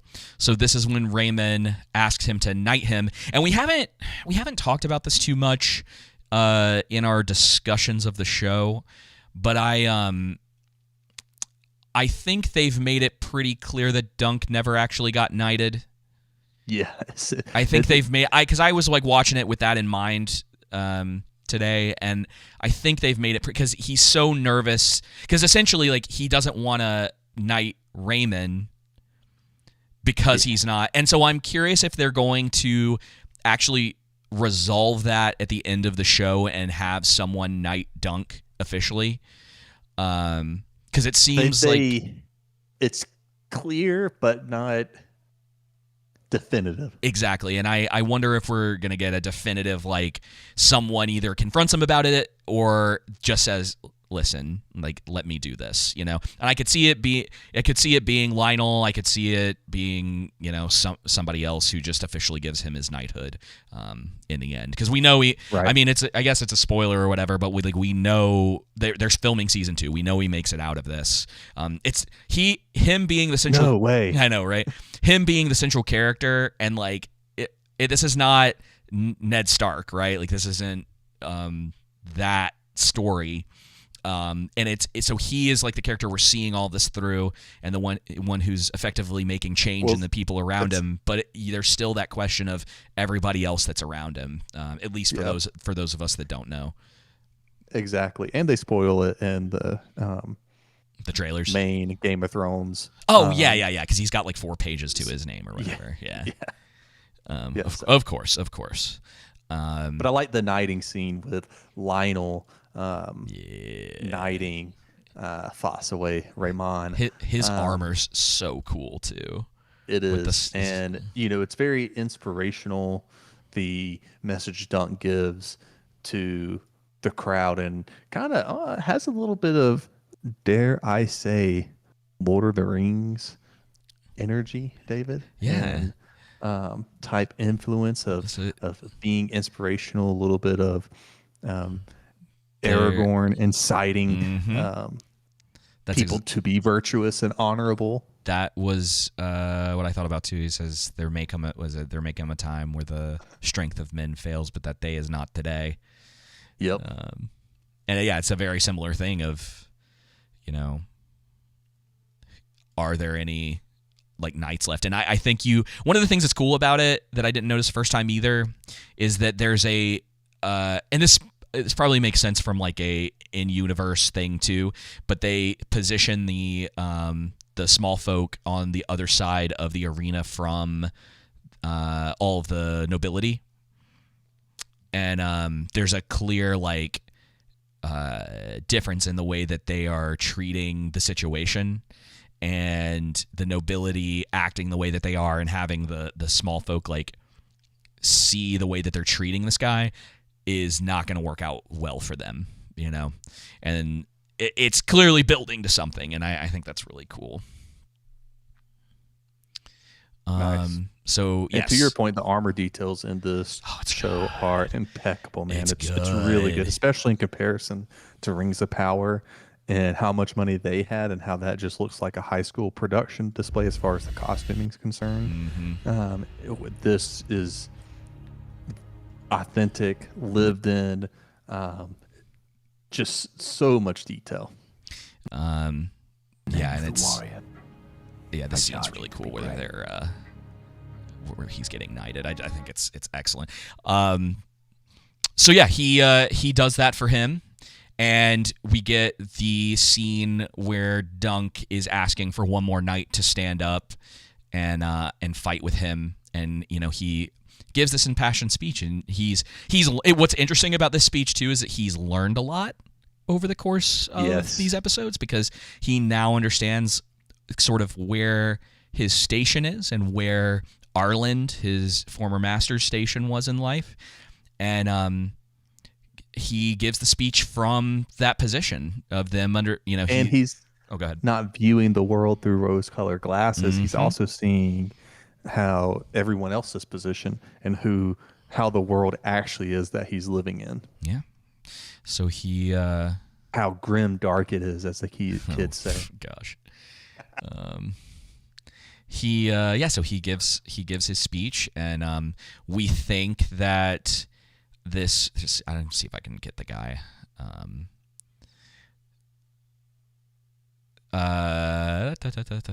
Where is he? Anyway, we think it's gonna happen, and there's this guy who they do this whole thing. You can even see like his son like looking at him, and they set it up in this way where the guy's he stands up and he's going to be the person to. Sorry, I have to pause this every once in a while so we don't get hit. I get like a 5-second window basically. You're good. The guy is, you know, small folk are all like paying attention, and this guy has stood up and is seemingly going to join his side, and you get this idea. Like, they even picked a guy who kind of like looks like he could take on some people, you know, like he's got this like big beard, and he's wearing, you know, all this like animal fur. And then the guy farts, and everyone, all of the nobility laughs, and they think it's very sophisticated humor in this show. Yeah, I know, right? I'll be fair to them, even though we have our criticisms of the nudity side of it. They use it sparingly, and thankfully it's used in a way to help contrast what's going on, rather than it feeling like it's pulling you, because it's a testament to the show that they do something like this and they still pull off the ending of this episode, that it doesn't completely derail you from the moment, and that you when you're watching it, you realize like it's funny, but it's not necessarily being fully played for laughs, because it's showing you still how little respect the nobility has for anybody else. And I love that. And then he says, "Are there no true?" It pisses him off, you know. He has nothing left to lose at this point. He's like, nothing else. Yeah, are there no true knights among you still? And there's a pause, and then the classic Game of Thrones music starts playing, and someone comes out of the fog, and the music continues to rise. He's wearing his helmet, and Baelor Breakspear pulls off his helmet here's the thing. And says, "I will fight with you." You see, I don't know what you were thinking leading up to this, as far as when they kept flashing to Baelor's seat being empty. I was expecting, okay, Baelor is going to be the one that steps in for Dunk. I wasn't confirming that. I'm like, it's seeming like that. Yeah, it makes the most sense. Well, and that's the thing is that's more of that showing. That's okay. Mm-hmm. Like, even if it is obvious, it's still good payoff to what we've been seeing building. Oh, agreed. Yeah, and it's that subtlety again where it's like, if you're watching, it's like, who's missing from the scene? And he's the obvious choice. If you've watched you're watching the episode, you're paying attention. He was the obvious choice to be the person who's coming out to do the right thing and to stand beside Dunk. And that's pretty much where the episode ends. You get the epic music, which someone had mentioned this too, and I thought this was a good point that like it's something that they tease in the first episode where you think that's what's going on, where like he's got the sword and he's like, I could enter the tournament, and then the music starts playing and then he's like pooping under the tree. Yeah. And then you get the much more like you get the folky music, and that's something I was going to mention too. I love the music in the show. It all works really, really well for it, and it sets the tone for everything that's going on and the type of story that we're really getting. In contrast to sort of the epicness of House of the Dragon or Game of like A Song of Ice and Fire. Yeah. And I like that a lot. And then they save this beat for this epic moment and it's not pop music, it's not contemporary music. It's not Welcome to the Jungle. Yeah. Dude, I'm gonna take that scene from the original trilogy and do it as Gandalf teaser trailer for Gandalf coming over the hill. Narnia. Yeah. Oh, but I'm gonna get copyright. I'm gonna say something. It might be a hot take. I don't like that song. Don't think it's very good. Just never really liked it. Yep, never really liked it. Yeah, that's fine. I'm not a big fan. Sorry, everyone. Don't know if that's controversial or not, but I just don't really like that song. This world, as you're watching it, you get immersed in the story because everything seems authentic. It's lived in, and did they shoot this? I've been wondering, did they shoot it with a digital camera or was it film? I don't know. No idea. It doesn't really matter because it's done superbly either way. I should. I can pull up my assistant and ask. Consult the book of knowledge, David. My new book of knowledge. Yes. She's my new best friend. But yeah, just really well done. The payoff, and now I'm eager for episode 5 tonight. Kind of wish they were dropping both episodes, but that's okay. The only thing, and this is like a stupid thing to complain about really about the show, is like I am so tired of typing in Night of the Seven Kingdoms every time I have to look something up for the show, because I'll try to use the acronym for it and it won't always give you what you're looking for. Yeah, I agree. That's probably the worst thing about the show is this title. Seven. It's so long to type out. Seven Kingdoms. But hey, I'd rather that be the problem than the issues we have with Rings of Power. I mean, like the budget for this was not the same. It couldn't have been. I'm going to look that up. What was the budget for a night? Oh no, it was shot digitally on Arri Alexa Mini LF. It's good lens. Excuse me, it's a good camera. And to be fair, Rings of Power. Yeah, they did $10 million per episode, and it just came out that Rings of Power was like $62.5 million per episode. It's ridiculous, man. I mean, these are on money laundering. Complete. Sure. Oh, dude, 100% money laundering. There's like no. It makes zero sense to me, dude. We should be getting news about that show pretty soon too, right? Yeah, about season 3. Well, at least we get this and House of the Dragon this year. And hopefully House of the Dragon can kind of pick itself back up from the lull of season 2. It's not impossible. I haven't lost hope with the show yet. So we shall see what they do and if they can pull something good off with it. But yeah, filmed on digital. This is going to make some people... I don't even know if this is a controversial opinion. It might be among like certain groups of people, but I don't really care whether you film on digital or film. I just like, yeah, that's okay. I kind of don't. I understand, like, especially if that's like your thing, you know, like if you're a camera operator, it definitely has a purpose. I don't think saying one is specifically better than the other is necessarily the move. It's not cheap either way, really, especially like these Arri Alexa cameras. They cost a lot. Like most people just like rent these things out. Like they rent them out from other people because like owning one is kind of insane. Like, I mean, you're talking like 20 grand plus, and that's not even starting with like lenses.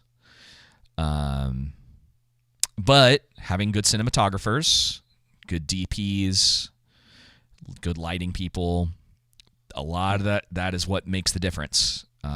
You can do a lot in post. I mean, you know how we talked about this last year with 28 Years Later.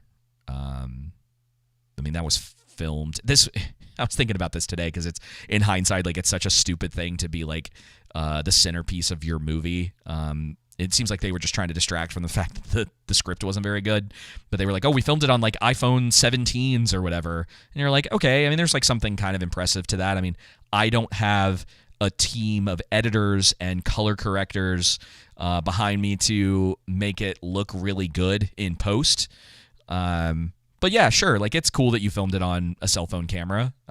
Seems more like an ad for Apple than anything else. But all that being said, I'm not sure that you pick these things based on your like reason for needing them, not because one is like superior to the other.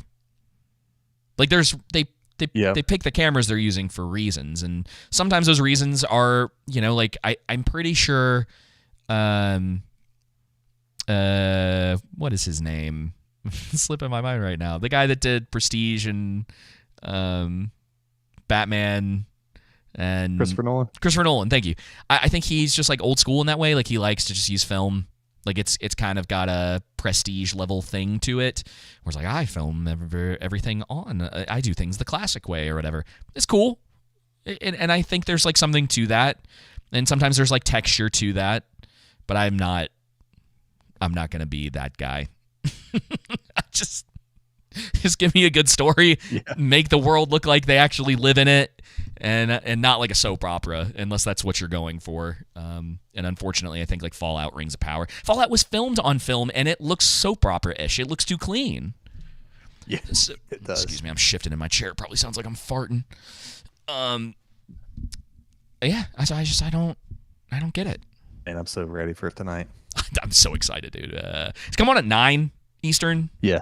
9 yeah, Eastern? 9 Eastern. Okay. No. Is it 10 Eastern? Oh, no. Let me ask my friend here. When That's what I'm doing. I'm it, consulting the book of truth, of knowledge, I should say. Does it air? 10 p.m. Eastern time. I guess I'll stay up. 9 p.m. for me. Yeah, you're right. Dang. 7 p.m. on the West Coast. I'm a little jealous. Well, know, right? Yeah. What's after this? What's next? I don't even know, dude. What are we What are we gonna do? I don't know what the next. We'll have to figure it out. Yeah. Well, I mean, what's next for me is I got to sit down and start editing, but both. yeah, I guess we'll have to we'll see. I mean, we've got House of the Dragons, I think, going to be this summer, so we'll have a lot of build up towards that, and obviously there's a lot of movies we can talk about. I still haven't. Yes, sir. Did we talk about? I mean, we're not going to talk about it today, but like, did we talk about Send Help? Have I talked to you about that? No, we haven't. No. Oh my word! Yeah, we got some stuff to catch up on.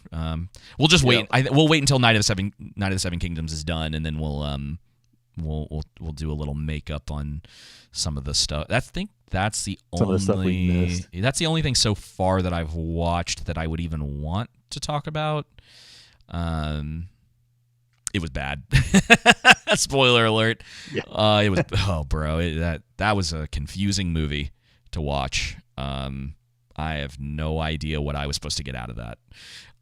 Anyway, yeah, I guess that's it for this episode. okay, we just hit the 2-hour mark. Expected, I would say. Joseph, when are we recording next? We are going to be recording this Tuesday. So we're doing Tuesday. Okay, I just wanted to make sure so I can have things prepped. I don't think there's much else for us to talk about. Yes, sir. We do take donations from the show. It's something we call value for value.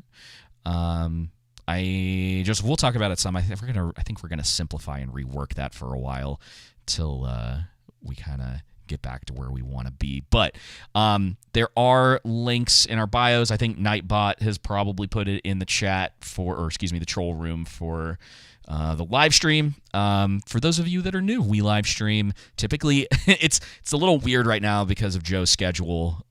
Typically, it's Wednesdays at about 7:45, 8 o'clock Eastern.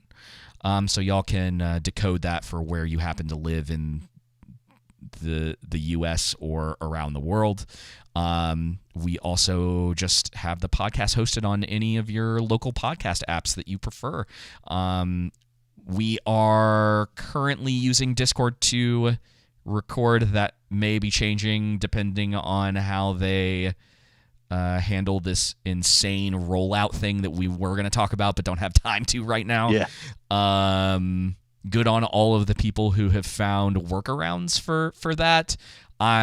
For those of you that are new to this show, we very much dislike anything to do with extra surveillance. It annoys me that I sometimes even have to give people information generally when doing these things, but I am aware of the world that I live in.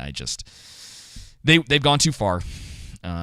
Asking for all this stuff. You don't need my ID, and you don't need a face scan of me to use your thing.